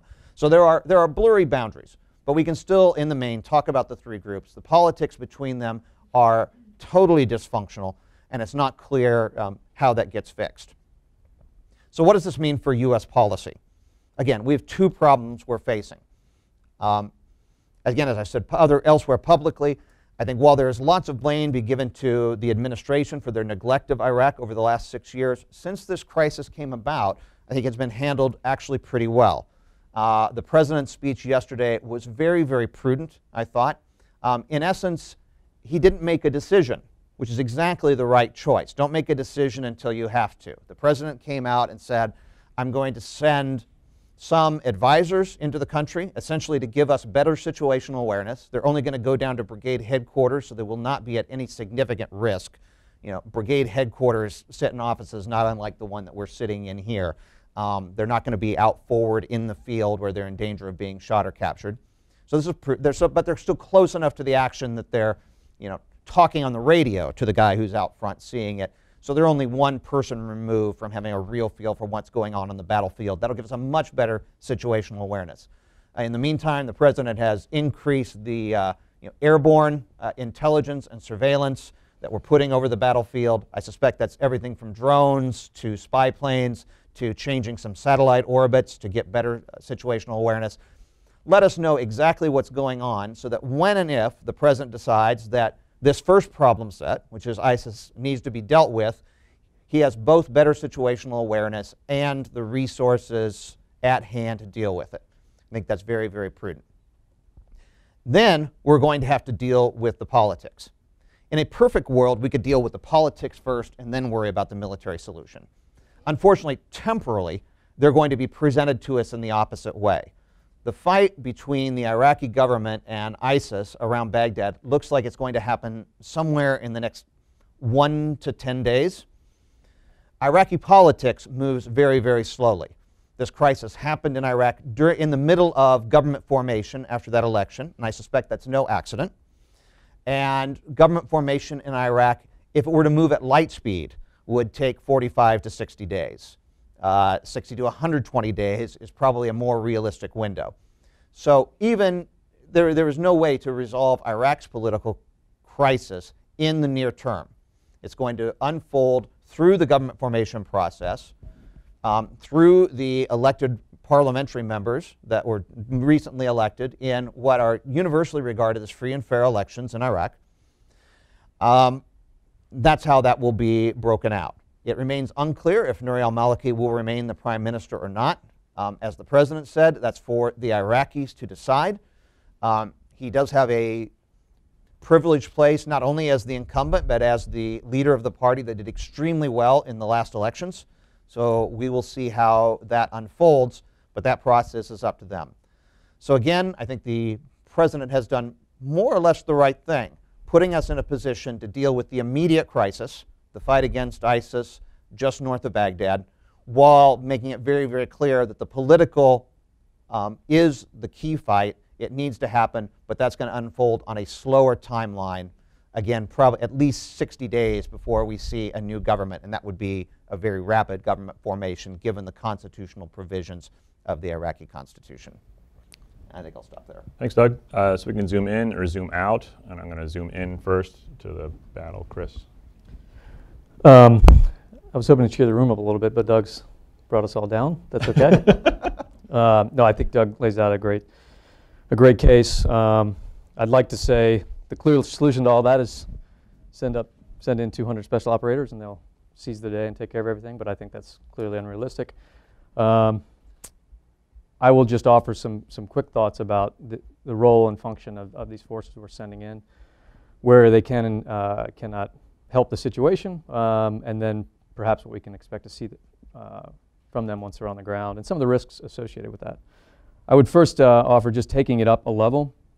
I feel there's an old saying in the military, you fight from where you are, which is to say if you get inserted on the wrong side of the mountain and immediately start getting shot at, it doesn't help to have a soldier run up to you and say, boy, we should be on the other side of the mountain. It's pretty obvious at that point. So this is one of those situations where we're on the side of the mountain. So we have to have deliberate conversations, I believe, from where we are, not looking back. And this town especially likes to look back rather than forward. So I think all productive conversations need to start from today. The more macro point that if I was one of those folks getting sent in, I would want to answer the question around the intent, the broader why of what we expect to get out of sending folks in. I agree with Doug that there's obviously a driver to do something at this point. I think it's important to the region, it's important to our position in the world, and obviously our history inside of Iraq. But do something is not a great mission statement, and to go forward with that on a piece of paper opens up a difficult can of worms potentially, and then you will create meaning once you're in the environment and sort of reverse engineer your purpose for being there, which is I always consider a dangerous approach, and one we've, I believe, hopefully learned from in the past. So that would be my desire if I was one of those folks looking at going forward would be to first answer that question. And we're getting closer. We know we don't want to see it devolve into civil war, but I'd argue we're pretty much there at this point. So I think there's some more detailed questions we need to answer before we look at a potential ramp up, which brings me into the discussion around the troops we're sending forward. So in these small pockets, as Doug said, these are relatively safe positions. You're going to work inside of headquarters around the country, develop a better sense of what's going on the ground, and be able to share that information with decision makers back here and any coalition partners that we're talking with. We've actually gotten quite good at that. We do it in several areas around the world regularly. But it runs the risk of misinterpreting what those troops will be able to accomplish out of the gates, and will be potentially create additive pressure. Well, now that we have troops in there, why aren't we seeing certain types of momentum? So when it comes to momentum, what can we expect from small forces that we send in? The most important, obviously, is the intelligence gathering. We can circle back to that a bit later. The other big one that's out there being discussed right now is how do these troops involve themselves in forward air support, whether we put fixed-wing manned aircraft overhead to support the Iraqi army, or we pull in a more aggressive drone campaign for unmanned vehicles. Both of those are radically different approaches, and there are constraints to what a force can actually do when they are sitting in the battalion headquarters level with those assets. We run the risk of misunderstanding what it means to actually call in fixed-wing aircraft, frankly. That's a conversation between a person on the ground and a person in a cockpit, and there's not a magic button that we can hit to say, well, now we have forward deployed operators sitting in battalion headquarters. We can now effectively use fixed-wing aircraft. Especially given where the targets are situating themselves, right? That's right. And when it's there's also a buzz around ISIS presenting itself as a very conventional force, which is true, which is exactly what I would be doing if I was one of their advisors right now, because it's the easiest way to move troops and take territory very quickly and present as big of a presence to the population as you possibly can, which would be my goal right now if I were them. However, the instant you start aggressively going after that posture, it will change, and they will integrate quickly into the population, which we've seen before, and it can be done very quickly. So you don't have a long time to fight in that conventional manner. So that can bleed itself into the option of putting forces actually onto the ground forward with Iraqi army. And we have to be very intentional about if that's a line we intend to cross at some point. Right now, all the rhetoric is we will not. Sorry, dumb question. Has it ever happened that an Iraqi person on the ground has given intel we've used from the air? That's a complicated question. Okay. Yeah. All right, cool. It's a very integrated sort of cool. process. Right. But then the drone war, the Predator possibilities. Of course, from an intelligence gathering perspective, you're going to want as many of those assets in theater as you can if your job is to report back what's going on the ground. Just the imagery of what they can see, as we've all seen ourselves, can be very productive, and you will have folks in an advisory position where they can quickly translate and interpret for the Iraqi army and central government folks that they're working with.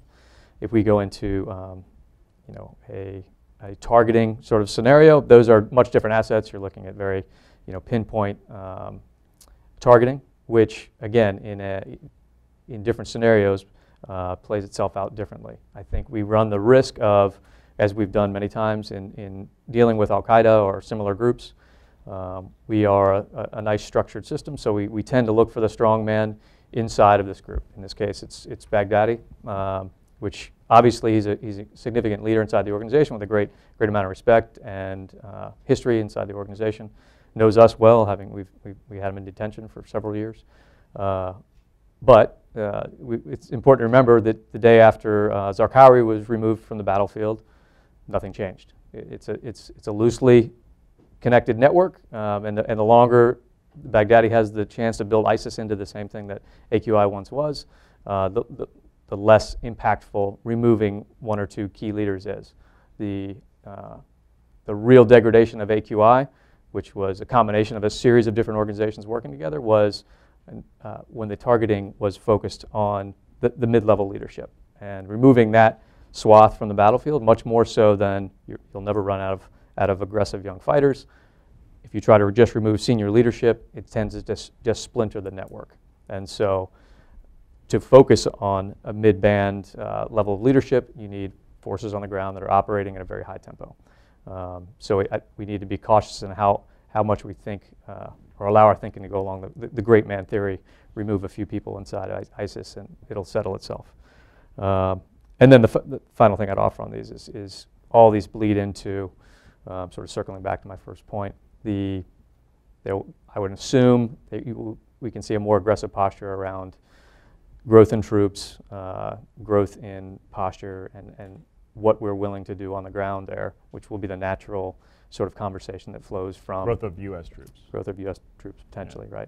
Right? Having folks on the ground, but being able to have a limited effect as the problem continues to increase. You may see a discussion around, well, if we had this one more authority or one more. What is a flowchart fork in terms of what would lead to that and what wouldn't lead to that? I think it'll be a political discussion. We're sending seasoned military advisors in that know how to read the situations. They've been in there before. A lot of them will be probably unpacking their bags and in the same place they lived a few years ago. So they'll offer best advice on how we can. When I was here last time, I needed these guys. So I need these guys again. Yeah, and that's why I think it's all important to return back to the initial why statement, because with a lack of a clear strategic intent, they'll offer best opinion on what they're seeing on the ground, which I clearly know where I would take that direction. Was if we want to stave off the growth of ISIS, I need more of this and more authorities. You added a question to my list at the end: is what does victory look like? But we'll get to that after we hear from Nadia.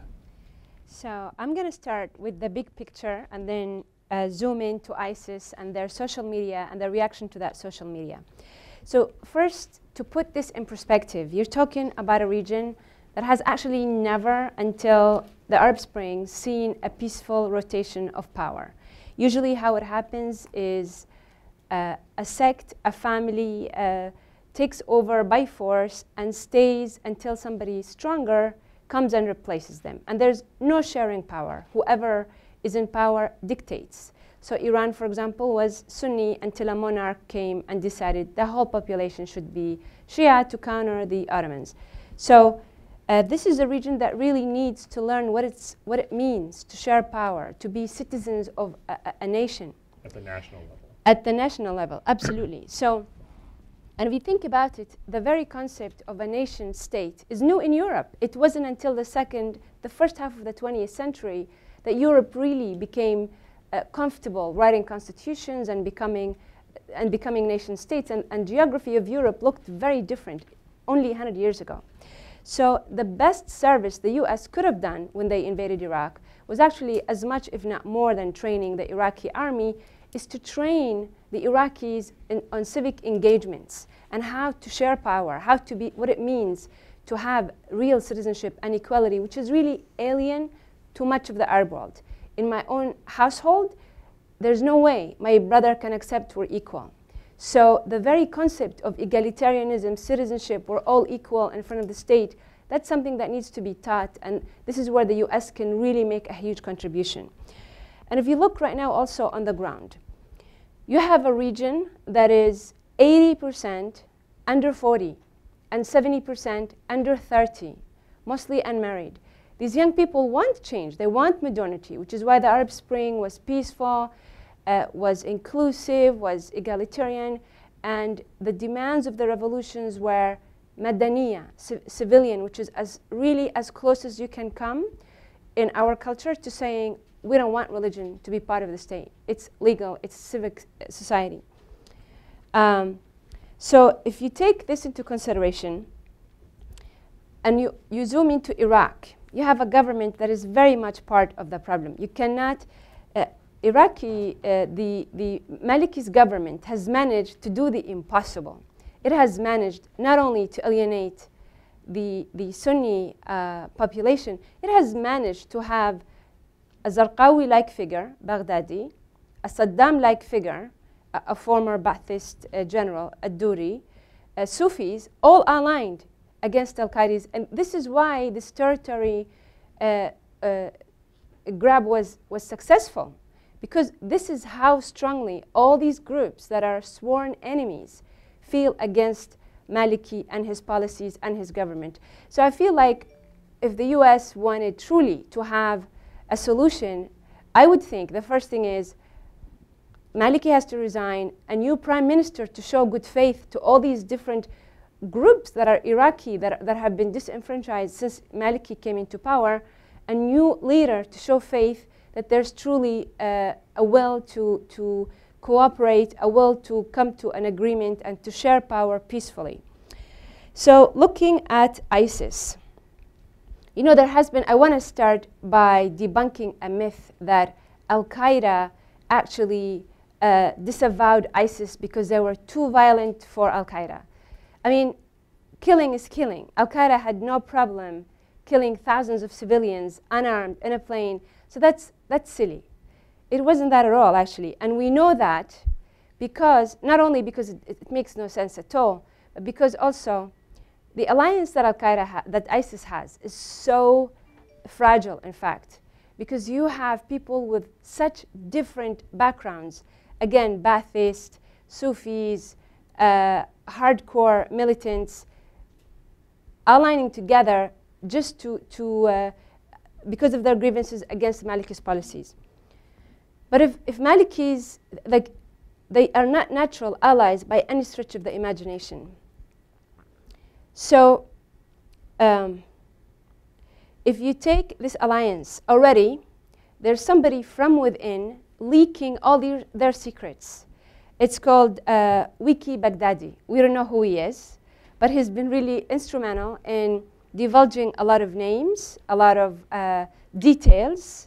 For example, he divulged how it came about that ISIS and Jabhat al-Nusra, which is the Al-Qaeda affiliated group, became enemies. So Baghdadi, apparently somebody with a huge ego, wanted Jabhat al-Nusra to not only pledge allegiance, but to dissolve themselves, hand over their weapons, or else be killed.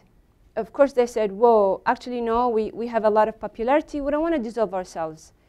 So then he formed units to actually assassinate all of Al-Qaeda. So this is how much there is zero tolerance for dissent from within that organization. Now, when your alliance is made of such contradictory backgrounds, you don't have loyalty. Loyalty is built through shared time and shared experiences. So this loyalty does not exist, so it's very easy to get to dissent from within such an alliance. And I want to address also the social media, like, oh, they're using social media, oh my God. The thing is, Islamists in general, militant, peaceful, political Islam, they have actually been on top of media. In fact, the Arab internet, a few years ago when I was doing research on counterterrorism, you couldn't find a liberal website. It was 100% practically Wahhabi, Islamist, I mean, that's the only content you have. But what the new development, the exciting new development that is totally under the radar is that liberal content is competing with such content. Oh, and it is winning big time. So if you look, for example, at this 80% how they use the internet, what is the most popular, the most watched 10 YouTube channels? It's all 10 of them, equivalent of Jon Stewart's of the Arab world. All of them, in Jordan, in Saudi, in Egypt. So what's popular among the youth is somebody who makes fun of the authority, political, religious, social. This is the 80% that we should not forget. This is our future ally. This is when, in order to prevent this from happening 10 or 5 or even 2 years from happening, this is the audience that you need to be dealing with, the 80% that wants exactly what America has. So if you look at the top 10 Facebook pages or even 150, you'd be shocked. You know, it's National Geographic Abu Dhabi is among the top 5. Number 1 is educate yourself. Number 2 is a Facebook that follows Hollywood movies and stars. And so it's important to keep that in mind.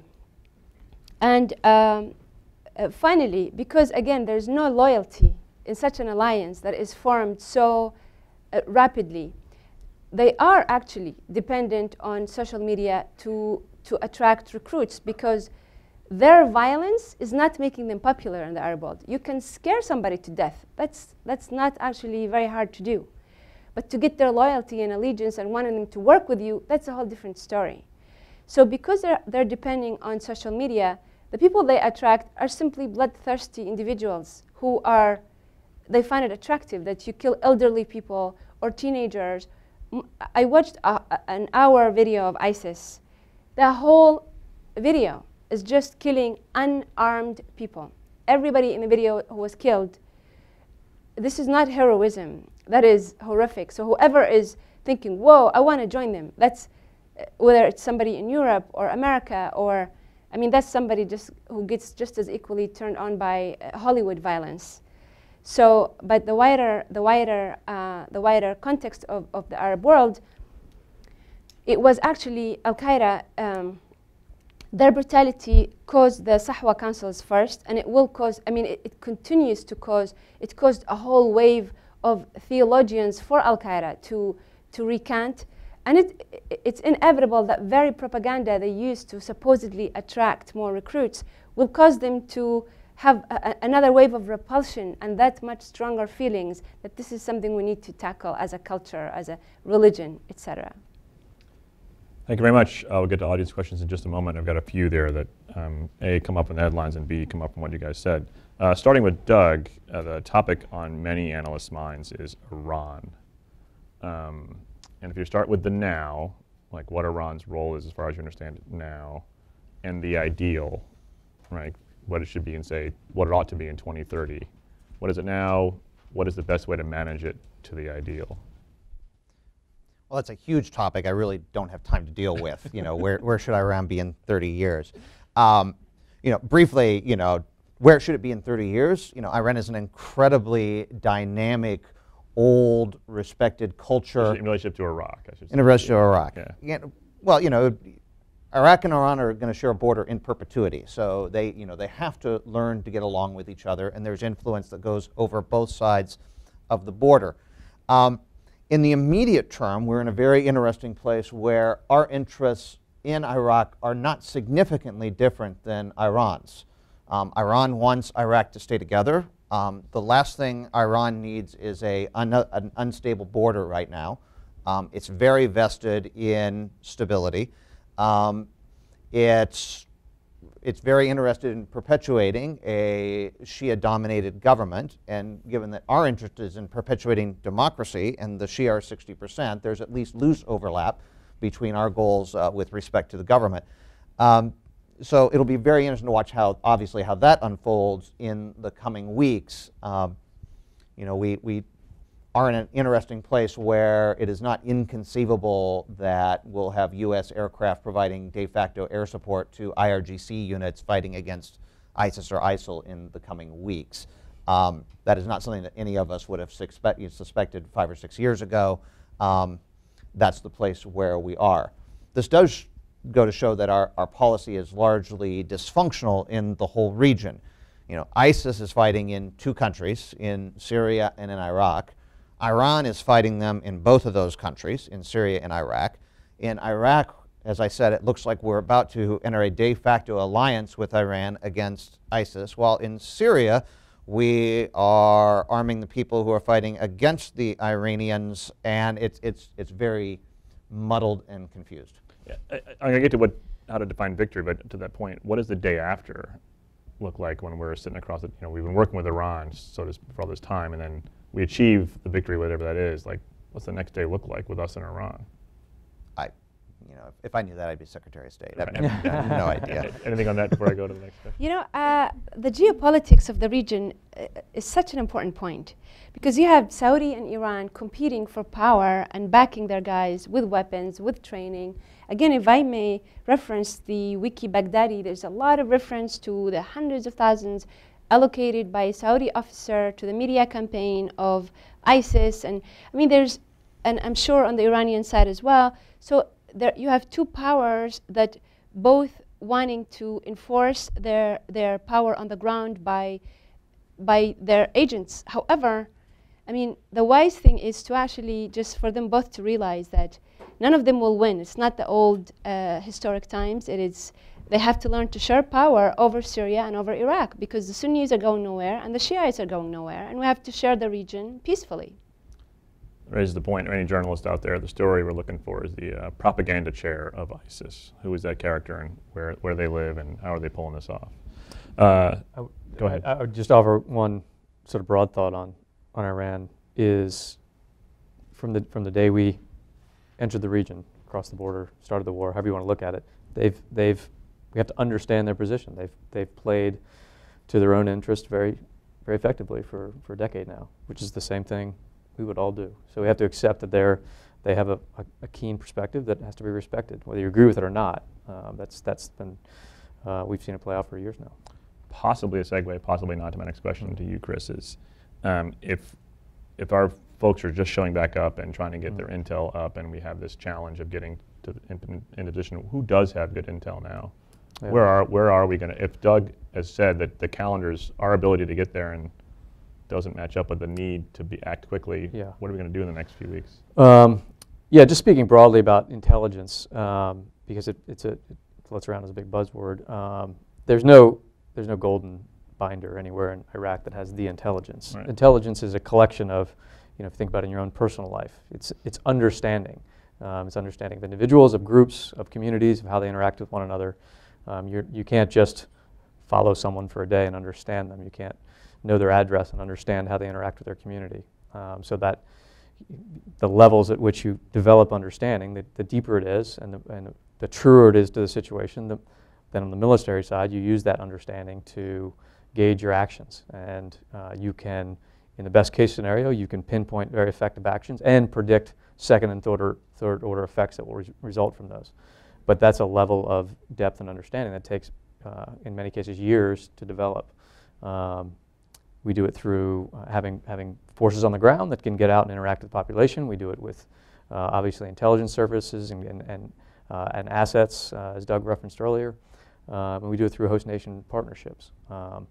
So fortunately, unfortunately, however you want to look at it, the reality is we have a very much more current understanding of who the key players are inside the government, and the understanding of how things tend to evolve inside of Iraq from our currency there. So we're not starting from ground zero as we were a few years ago.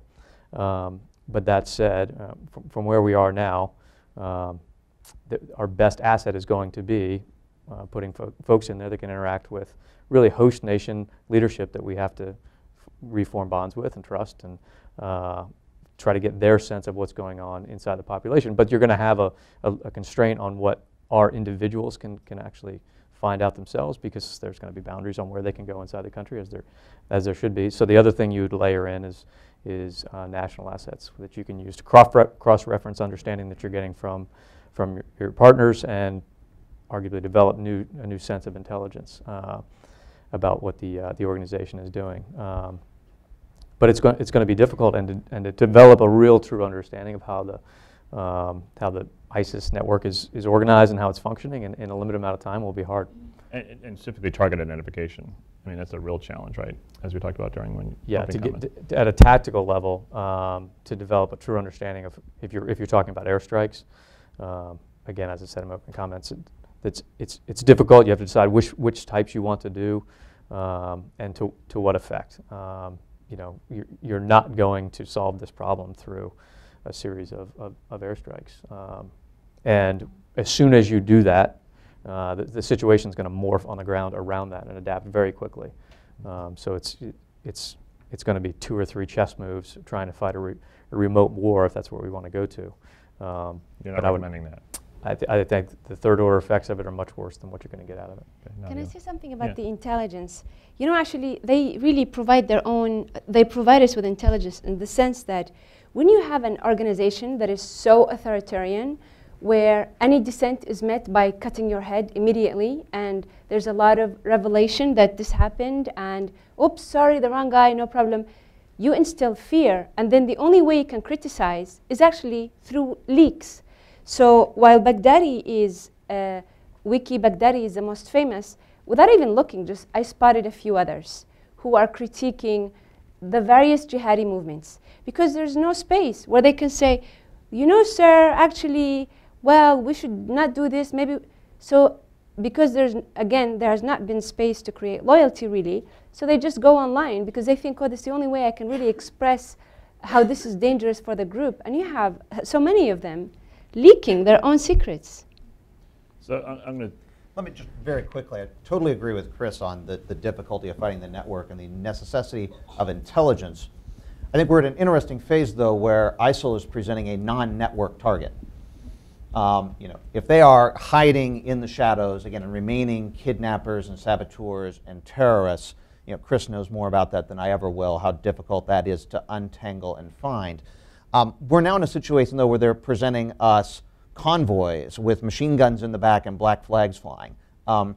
You don't need the type of detailed intelligence that Chris is, I don't need to know, how he relates to this guy to bomb that truck. Right. That's extraneous information. So we are in an interesting situation. Now, if we have success with that campaign, then they will almost certainly go back to the networked organization, at which point it will present a very different problem again. Nadia referred to this, and this is Peter's question. He's written about this a lot. Let's imagine for whatever reason, they have time, ISIS does, or ISIL, however you want to call them, to run a part of the country. Can they rule? This has been sort of over and over again, these types of groups, when they achieve whatever victory they achieve, they sooner or later screw it up. They can't, as Peter says, they can't help themselves but manage the territory badly. Do we all think that's likely to happen if they ever get enough time to? Absolutely. I think they can terrorize, but they cannot rule.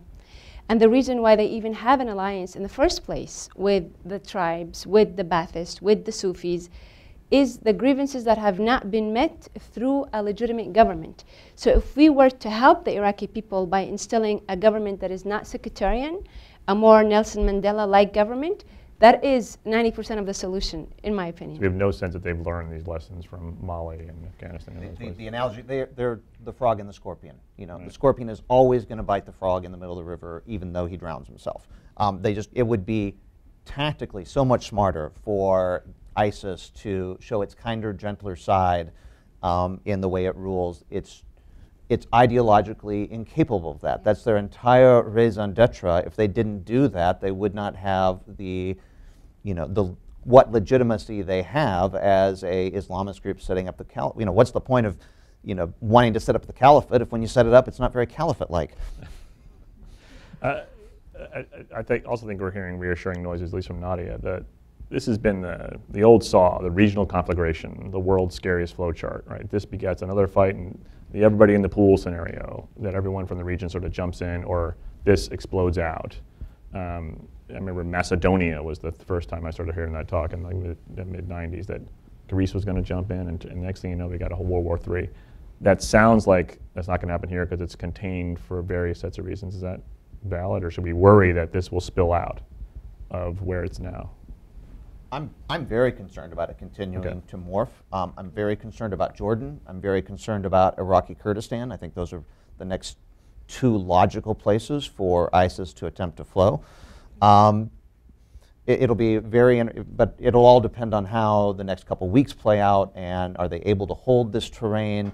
So we've got a lot of situations still to happen, but for this to continue, even if they're pushed back slightly in Iraq, I would not want to be around Kirkuk, and to me, Jordan, given all its, it's not like it had a lot of stability to spare at the start, and now all the Syrian refugees who are there are making that a very, it's a tinderbox, I think, waiting for something. Yeah. I do think it has a huge potential for exacerbation. So, for example, one of the points of contingence between Al-Qaeda and ISIS is that ISIS ordered supposedly a suicide attack in Turkey. And Jabhat al-Nusra said, well, Turkey is not an important target now, and they're Muslims anyway, so, and they're helping the Syrians. The Syrians would not accept an attack on Turkey. And this is one reason why Baghdadi wanted to assassinate all the leadership and members who do not comply among Jabhat al-Nusra, which is affiliated with Al-Qaeda. So it has a huge potential for spilling over other countries. And there's already, like Doug said, there's so many issues, the refugees, that can really, really exacerbate the problem.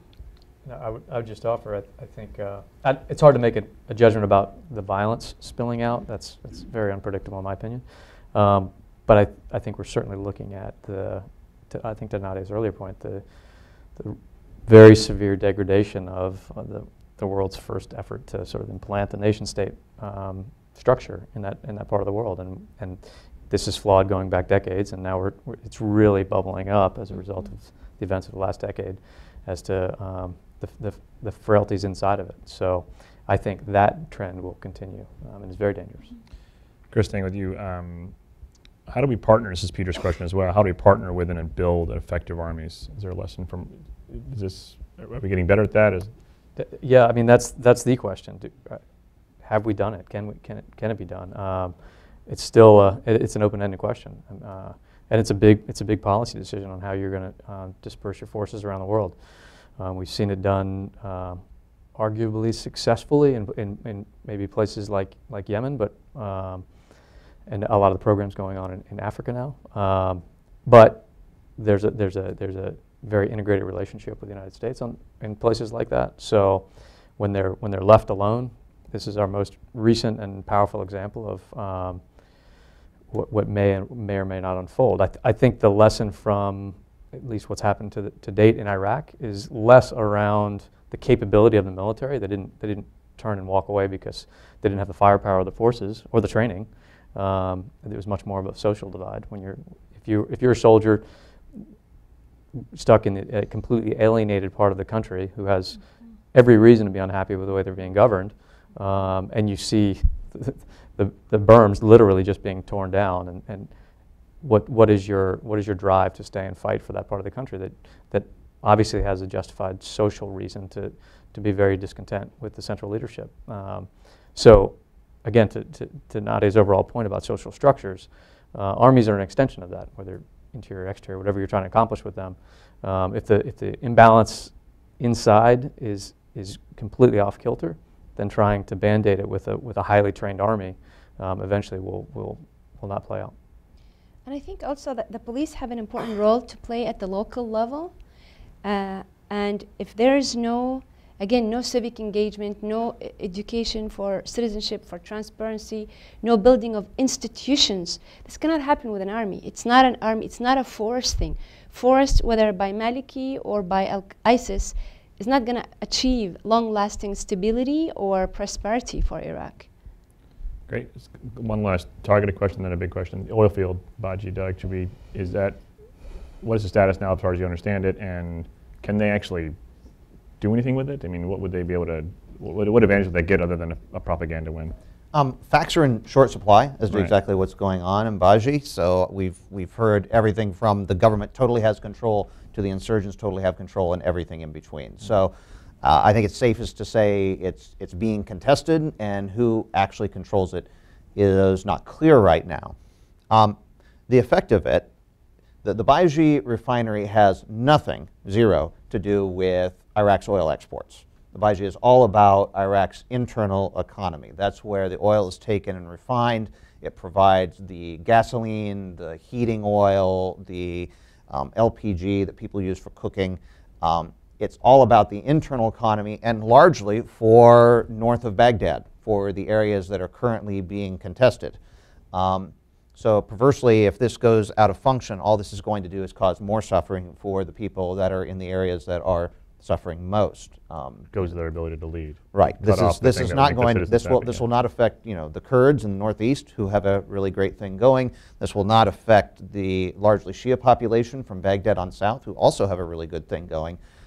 This will affect the range of Anbar through Mosul through Saladin, where all this is happening. So 2 last questions. What does victory look like, each of you? In my opinion, victory is the elimination of sectarianism and establishing a nation-state in Iraq based on egalitarianism, sharing power, and civic engagement with the government, with no voting, no appointment of a president, vice president, or, I mean, imagine in the US if African Americans can only vote for African Americans and Irish Americans can only vote for somebody who's an Irish American. I mean, it would not really lead to a democracy. So why do we think in Iraq or anywhere in the world this could be a working model? It has to be, I'm a citizen, you're a citizen, we're equal in the law. Whatever you want to believe is your business. So the best thing we could do, victory, is to be able to really share our experience with the Iraqi people. Yeah, it's a broad question, so a broad answer would be social stability, which I think supports Nadia's point. We can engage for another 10 years militarily, but until those underpinnings are in place, it's going to just continue. I'm going to make Doug think of a shorter time frame. What does victory look like in this potential conflict? What's the most we can hope for in terms of what happens to ISIS after the? Victory would look like ISIS being driven back to being the type of network that Chris was talking about, for them to have to go back into the shadows and resume just their terrorist campaign. Pushing them out of that is a much, much longer term project. On the political side, it looks like all these leaders realizing that Iraq is about to go over the abyss and having that decisively change the way that they look at the problem set. But that will require reaching out by the majority. It will require an acceptance of minority status by the minority. It's going to require, they're a long ways apart, and they're each going to have to take steps towards each other, or it's not going to work. Okay, last question. You're in a very crowded Oval Office. There's a room full of advisors trying to get a word in edgewise with the president. He looks at you. You've got about 90 seconds to make your case. What are you telling him to do? I would say if I was advising Baghdadi today, I would do everything I could to draw us into non-thoughtful airstrikes, because that's going to help my recruiting, it's going to help my narrative about the far enemy returning to the region, and it's going to help probably build closer bonds with the population, which ultimately is the core of a conflict like this. I think a first step would be to get on board another leader replacing Maliki, who is more inclusive, who is more willing to share power, and that would be a huge, big step that something is really changing. As long as the face of the problem is leading, the very person who caused all these problems is in power, there's no way you can, it will take longer to break these alliances. Realize there are no good options. If you bomb, the Sunnis are going to say it's Second Fallujah all over again. If you don't bomb, the Shia are going to say it's just like 1991 where you sat back and let us be slaughtered. There's going to be no good narrative that's going to come of this, and you have to accept that. Again, the military aims can help with the ISIL problem. They cannot help with the political problem at all, and that's what needs to be focused. Focused U.S. attention, maybe a special representative for Iraq and Syria. This is becoming, to some extent, one problem set. It would help to have someone to manage. I think we've got an interagency. We have one group of interagency people looking at Iraq and another looking at Syria, and they're not, the crosstalk between them is fairly minimal, I think. So trying to bridge that at the government level would be helpful. But patience. I mean, as a people, as Americans, we are impatient. This is not going to get solved tomorrow. It's not going to get solved next week. And again, I think there's zero chance we're going to see a change in government within 30 to 60 days at the soonest, and that's if they really, really wanted to change. So patience. Great. Mohammed first, then next to him. I wait for the microphone. We're just going to come all the way from the back of the room, I think. Mohammed, right here. Hi, my name is Mohammed Najm from Social Media Exchange Beirut. I'm also adjunct fellowship in New America Foundation. There was no mention today for internet, which has been blocked since June 13 on and off. And from June 15, it was officially blocked in 5 provinces. And social media websites were totally blocked. People are using different kind of VPNs. ISIS, other kind of terrorists are accessing still the internet. The only people who are really affected are the netizens of Iraq, and the government is doing this illegally. Is there any advice you're giving it to them? Is there anything to push more framework of openness more? I think from the government's perspective, of course, is that this is the means that that ISIS is using to communicate, and it's blocking it. Whether that is a good idea or a bad idea, that's their logic. I don't see that changing anytime soon. Would you have advised it? I'm sorry? Would you have advised that? No. Yeah. I'm sorry, back Emily one more time, and then also go next. Hi there. My name is Tyler Thompson with United for a Free Syria. I'm just wondering, how beneficial is it to Maliki, the Iranian government, and Assad in Syria that the face of the Sunni uprising in Iraq is ISIS at this point? I mean, it's not by design. Sorry, may I? Okay, no, go ahead, yeah. It's not by, I mean, this was not, if I get it right, you're saying that this is serving Maliki, that the Sunni face is now ISIS.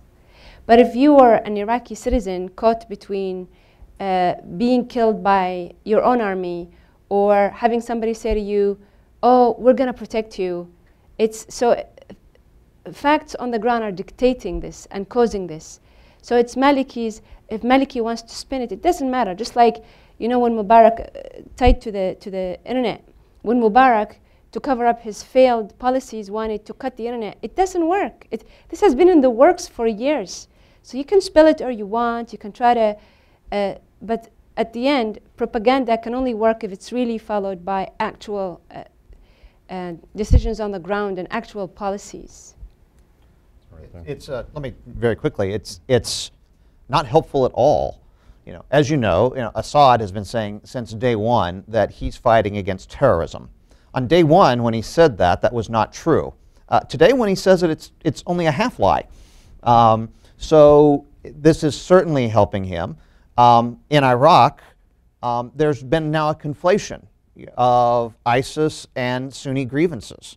And I don't think this is at all helpful for the long-term problem. I mean, all of ISIS is Sunni, but by no means are all Sunni ISIS. But that is, the face that we're getting. And I think there are, some people who are trying to make, well, this is a mass Sunni uprising. Well, there are a couple groups, and it's broader than we would like, and it's not just ISIS. But I don't think the vast majority of Iraqi Sunnis want to live peaceful lives and raise children and tend their gardens. I don't think this is a mass uprising, but I mean, it's bigger than ISIS, but the fact that ISIS is the face of it is not helpful at all. Sorry, over there. Thank you. Samir Sumaida, the former ambassador of Iraq to the United States. Thank you for the presentation, but I just wanted to inject a little bit of nuance into this sort of binary representation of a very complex problem. I know you looked at it from so many different angles. Iraq faces a fork in the road, basically. And this is very relevant to American policy towards Iraq. Either it disintegrates and breaks up into 3 components at least, or it comes back together and forms again a national state.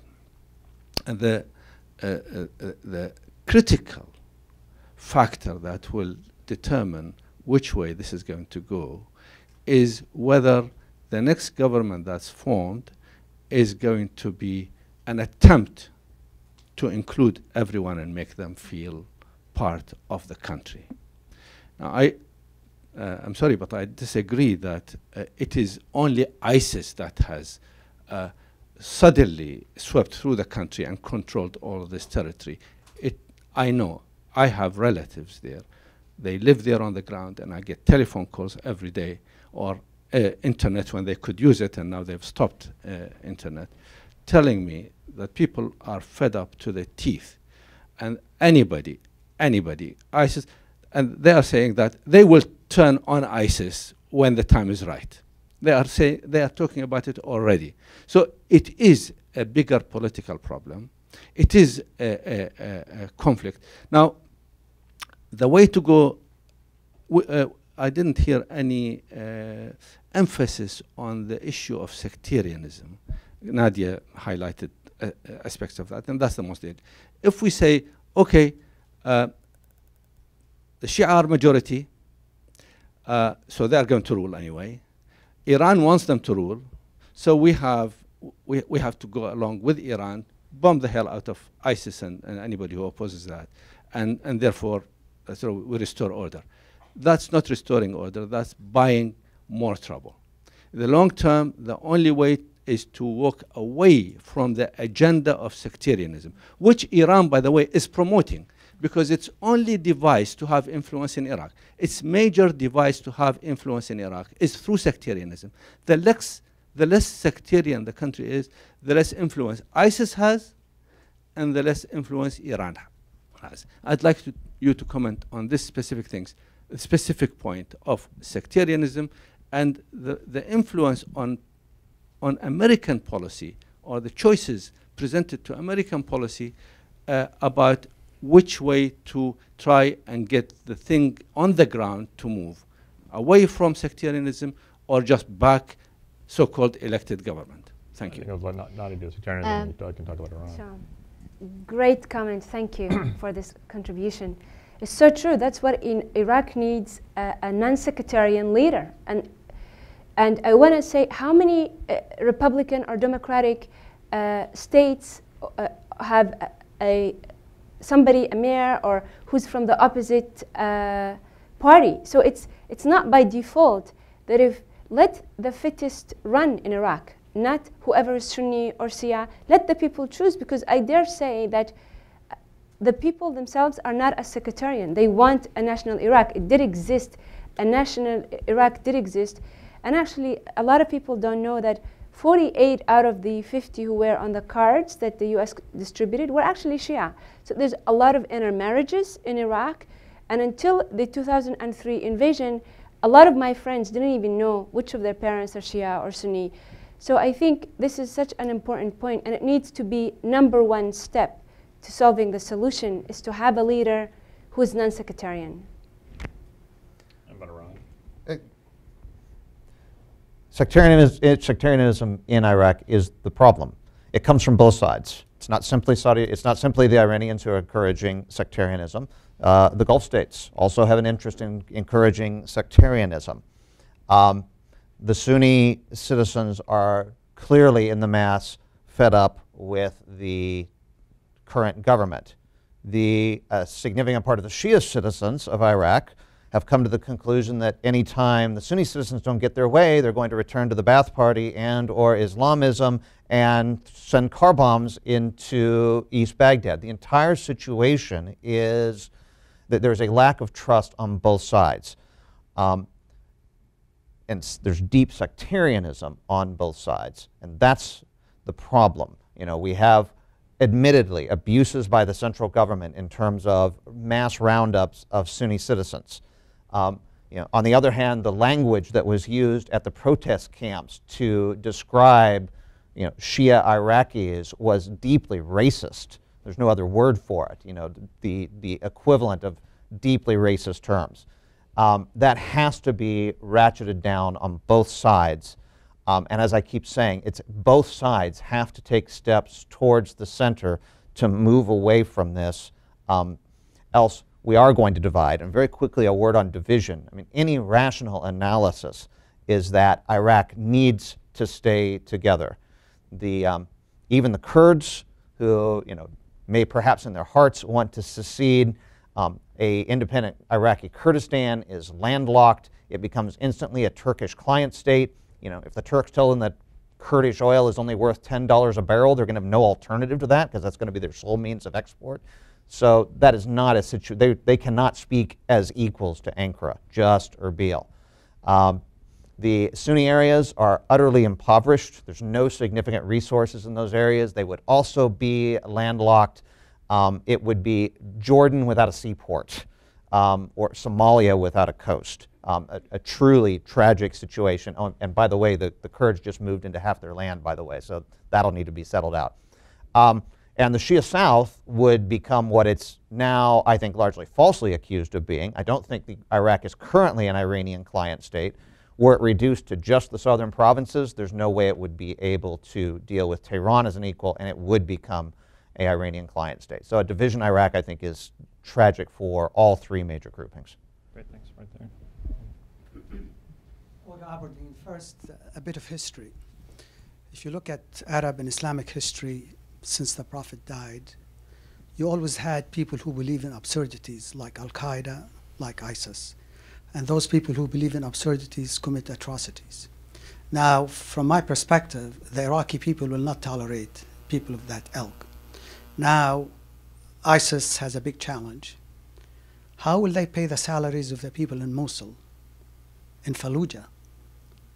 You know, people eventually want to, you know, make a living. People want to send their kids to school. But groups like this are nourished when you have vacuums, when you have repression, when you have no inclusion. And therefore, if we want to have Iraq as a strong, unified country, because I believe the Iraqis, all the Iraqis, are nationalists. They want a united Iraq. They want a strong Iraq. There has to be a political process. And maybe we should send Mr. Brahimi back to restart the reconciliation. It's not just their tragically terrible management style, but also do they have enough?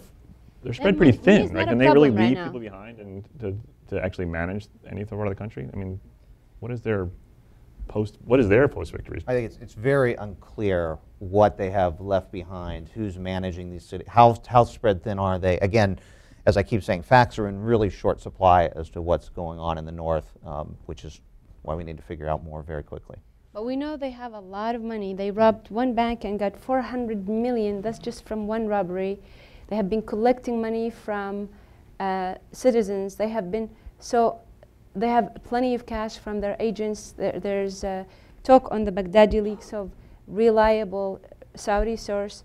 So that's the least of their problems, but they do have other challenges. I think you know, Zarqawi faced the same issue, same population and same inability to really offer a better alternative. And his answer to that was, he certainly didn't think he was going to be president of Iraq at any point. He knew his days were limited. He created enough violence and chaos inside of that situation to spur something that grew out of control.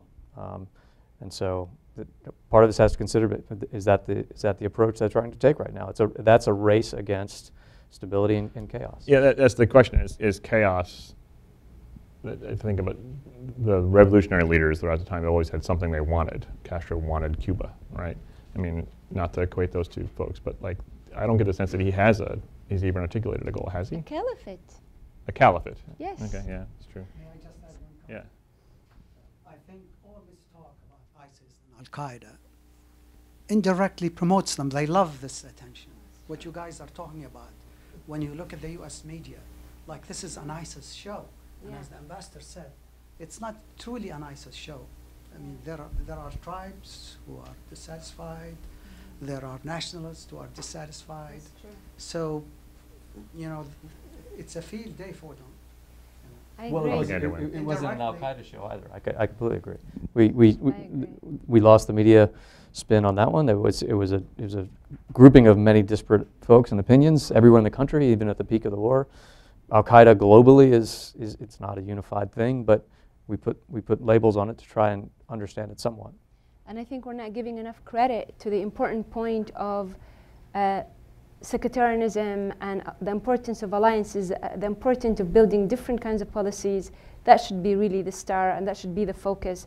Who can accomplish this? Who can unite the Iraqi people? We need to give just as much media coverage and thought to that idea. Sorry, move back to the first row. Sorry, go ahead, glasses, yeah. Hi there, my name's Aaron Gurley. I worked previously in the National Security Team for Center for American Progress, now in New York, and just an interested individual in the topic. My question is, could you speak a little more specifically about what the de facto relationship is between the U.S. and Iran now, and is there a larger role for Turkey in all of this than has been discussed so far?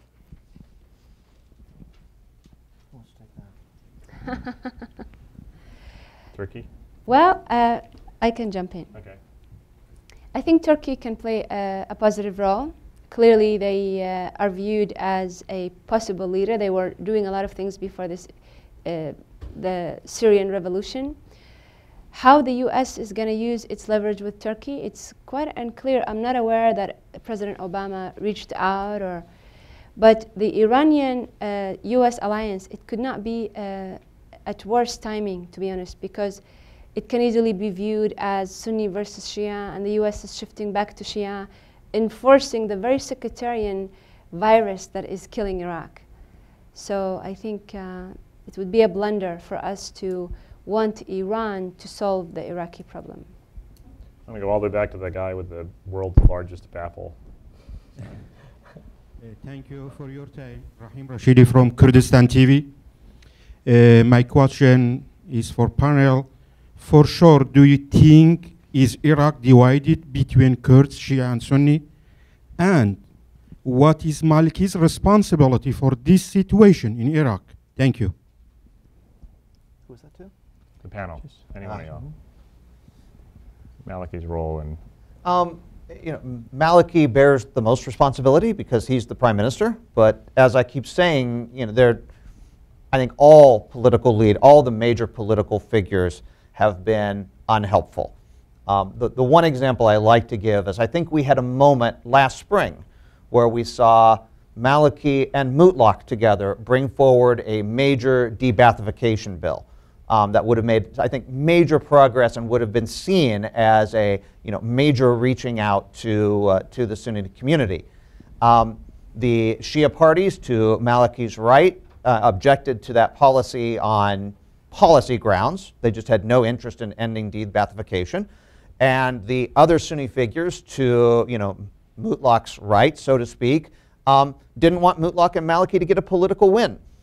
And therefore, that policy did not go forward. That would have ended de-Baathification, put a grandfather clause on de-Baathification, taken the bottom one or two levels, I forget which, off the de-Baath list, and even given pensions to the Saddam Fedayeen. I think this would have been a major confidence-building measure for Iraq's Sunni citizens.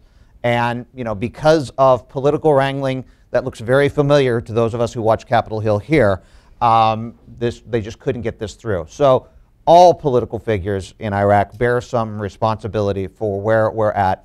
Maliki, most of all, because he's the prime minister, he's in the hot seat. The buck stops with him, so to speak. But everyone, as I keep saying, needs to take steps back, move to the center, and try to get us somewhere where we can work through this. I do think we run the risk of dangerously oversimplifying it by laying all blame on one individual. It's an incredibly complex situation. So to Doug's point, it needs to look at a much broader scope as it restructures. And I think gathering from this conversation, there's a natural, division, and it's a long-range goal to manage expectations within your own community about what victory looks like for them. But also this is one individual who is really major. I mean, Mandela was one, so don't underestimate the power of one. He could have played that role. So I don't know, I think he really bears a lot of responsibility for what's happening. Tara. Hi, Tara Maller with the New America Foundation Security Program and also with the Aspen Institute. I'm going to steal Fuzz's formulation, and if you were in the Oval Office with the president and he asked you what are the biggest game changers, even if they're low probability, for a worst case scenario unraveling or a best case scenario unraveling, what do you think they are? And secondly, it seems like everything we've been discussing today, well, I agree with a lot of what you said. It's so reminiscent of everything. I mean, I worked on Iraq 10 years ago, and it's the same options, the same problems, the same discussions, and the definition of insanity is talking about the same thing, expecting a different result. And I was wondering, are there any out-of-the-box, and I'm not saying I have a perfect answer either, are there any out-of-the-box ideas that have been floated around or that you've heard that might be something different rather than sort of reformulations of things that we were doing or saying or recommending 10 years ago? It is eerily reminiscent, obviously. I think a best case scenario is that, to earlier points, we see what happened in the first decade happen much faster, where the citizenry immediately gets the buyer's remorse that I'm sure is out there, and stands up and really engages against this problem themselves, as I'm confident they will do at a certain point. The question is, at what level do we engage to drive that? And I'm referring specifically to the awakening and that whole process that took place, but took several years to get there. I think it's important to have in mind that Iraqis do not want ISIS to be their ruler. So the first thing, if there's one thing we could do, is to actually rally around a different leader who can bring the country together. Game changers, Doug? Out of the box? I'm going to differ with her. I think rapprochement between the United States and Iran can be helpful. Now, obviously, then the relationship with the Gulf states is going to have to be very, very carefully managed. But I think bringing the United States reaching out to both sides, not being seen as being an ally of only the Sunni states in the region, could significantly help move us to we're not going to move past it, take baby steps towards a post-sectarian region. Yeah, right there. My name is Anthony. I'm with the NCUSAR, National Council on U.S.-Arab Relations. My question is, you talk basically about the airstrikes option and also reform the government. How about the containment? You work with basically Turkey, Iran, and Saudi Arabia and other Gulf countries to contain this problem, just like in Western Iraq, so it doesn't spread out to other parts of in the region.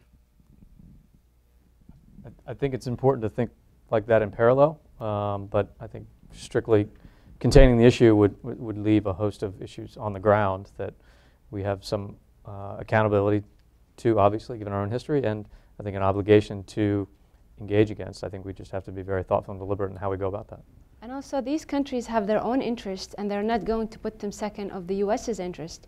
So if you take, for example, Saudi, most of the oil fields are in the Shia segment of the country, and if they give equal rights to the Shia or allow for Shia empowerment, they may want to have their own independence also, along with all the oil wealth. So they have their own interest, and their interest dictates their actions.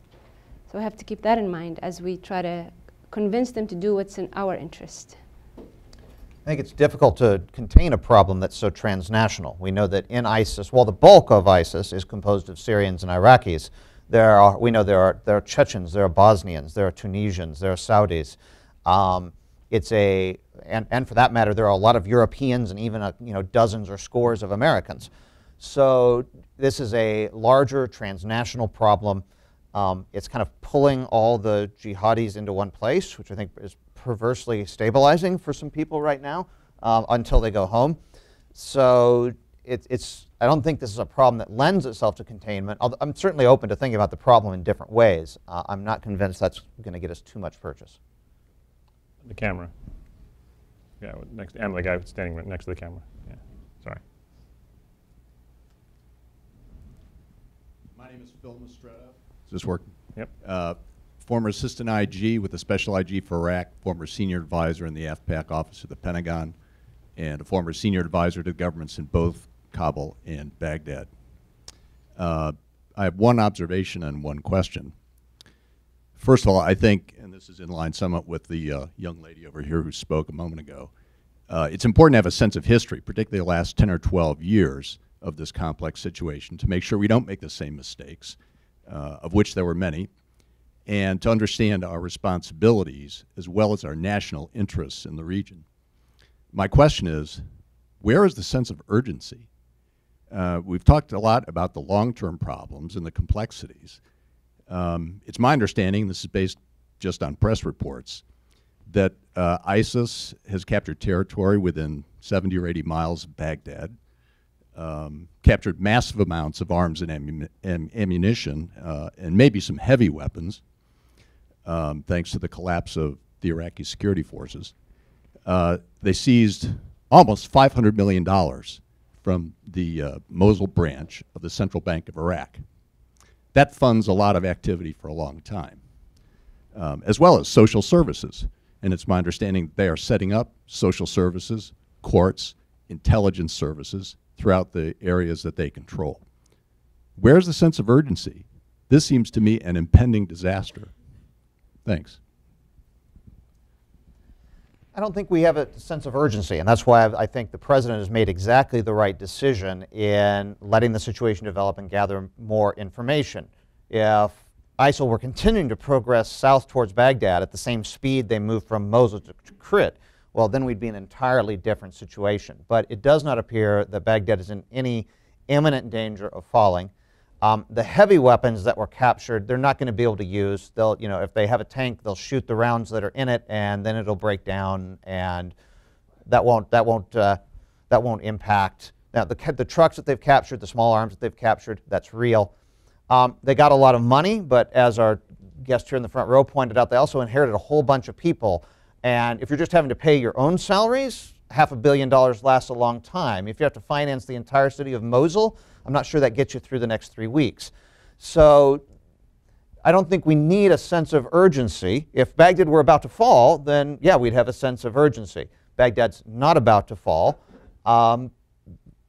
We can take some time to let the situation develop. I disagree strongly. I don't think, even though ISIS only has 10 or 11,000 hardcore fighters, those numbers seem to be growing. Again, these are by press reports, by the hundreds, if not thousands. The danger is not that they'll take Baghdad, even in the limited sense that we took Baghdad in 2003 with about 10,000 troops in the city. The problem is that they'll create constant instability, and we'll end up with Swiss cheese sovereignty. They won't be able to control and rule the country. They won't govern from Baghdad with a central government and an efficient administration. They'll just create a mess, a worse mess. I agree. So I think it's entirely inappropriate to say that we have time and there's no sense of urgency. I totally agree with everything you said, but that horse is out of the barn. You know, this territory is held. It's, you know, if we go take it back, that would be, if the Iraqi government goes and takes it back, that's going to be ugly. So given the situation that we have right now, I think it's very prudent to take it very slowly and let this situation develop. I mean, they're not moving any further. They're not, you know, with the Baiji refinery accepted, which is kind of an island in the middle of all the one little island of government control, such as it is. Again, facts are scarce.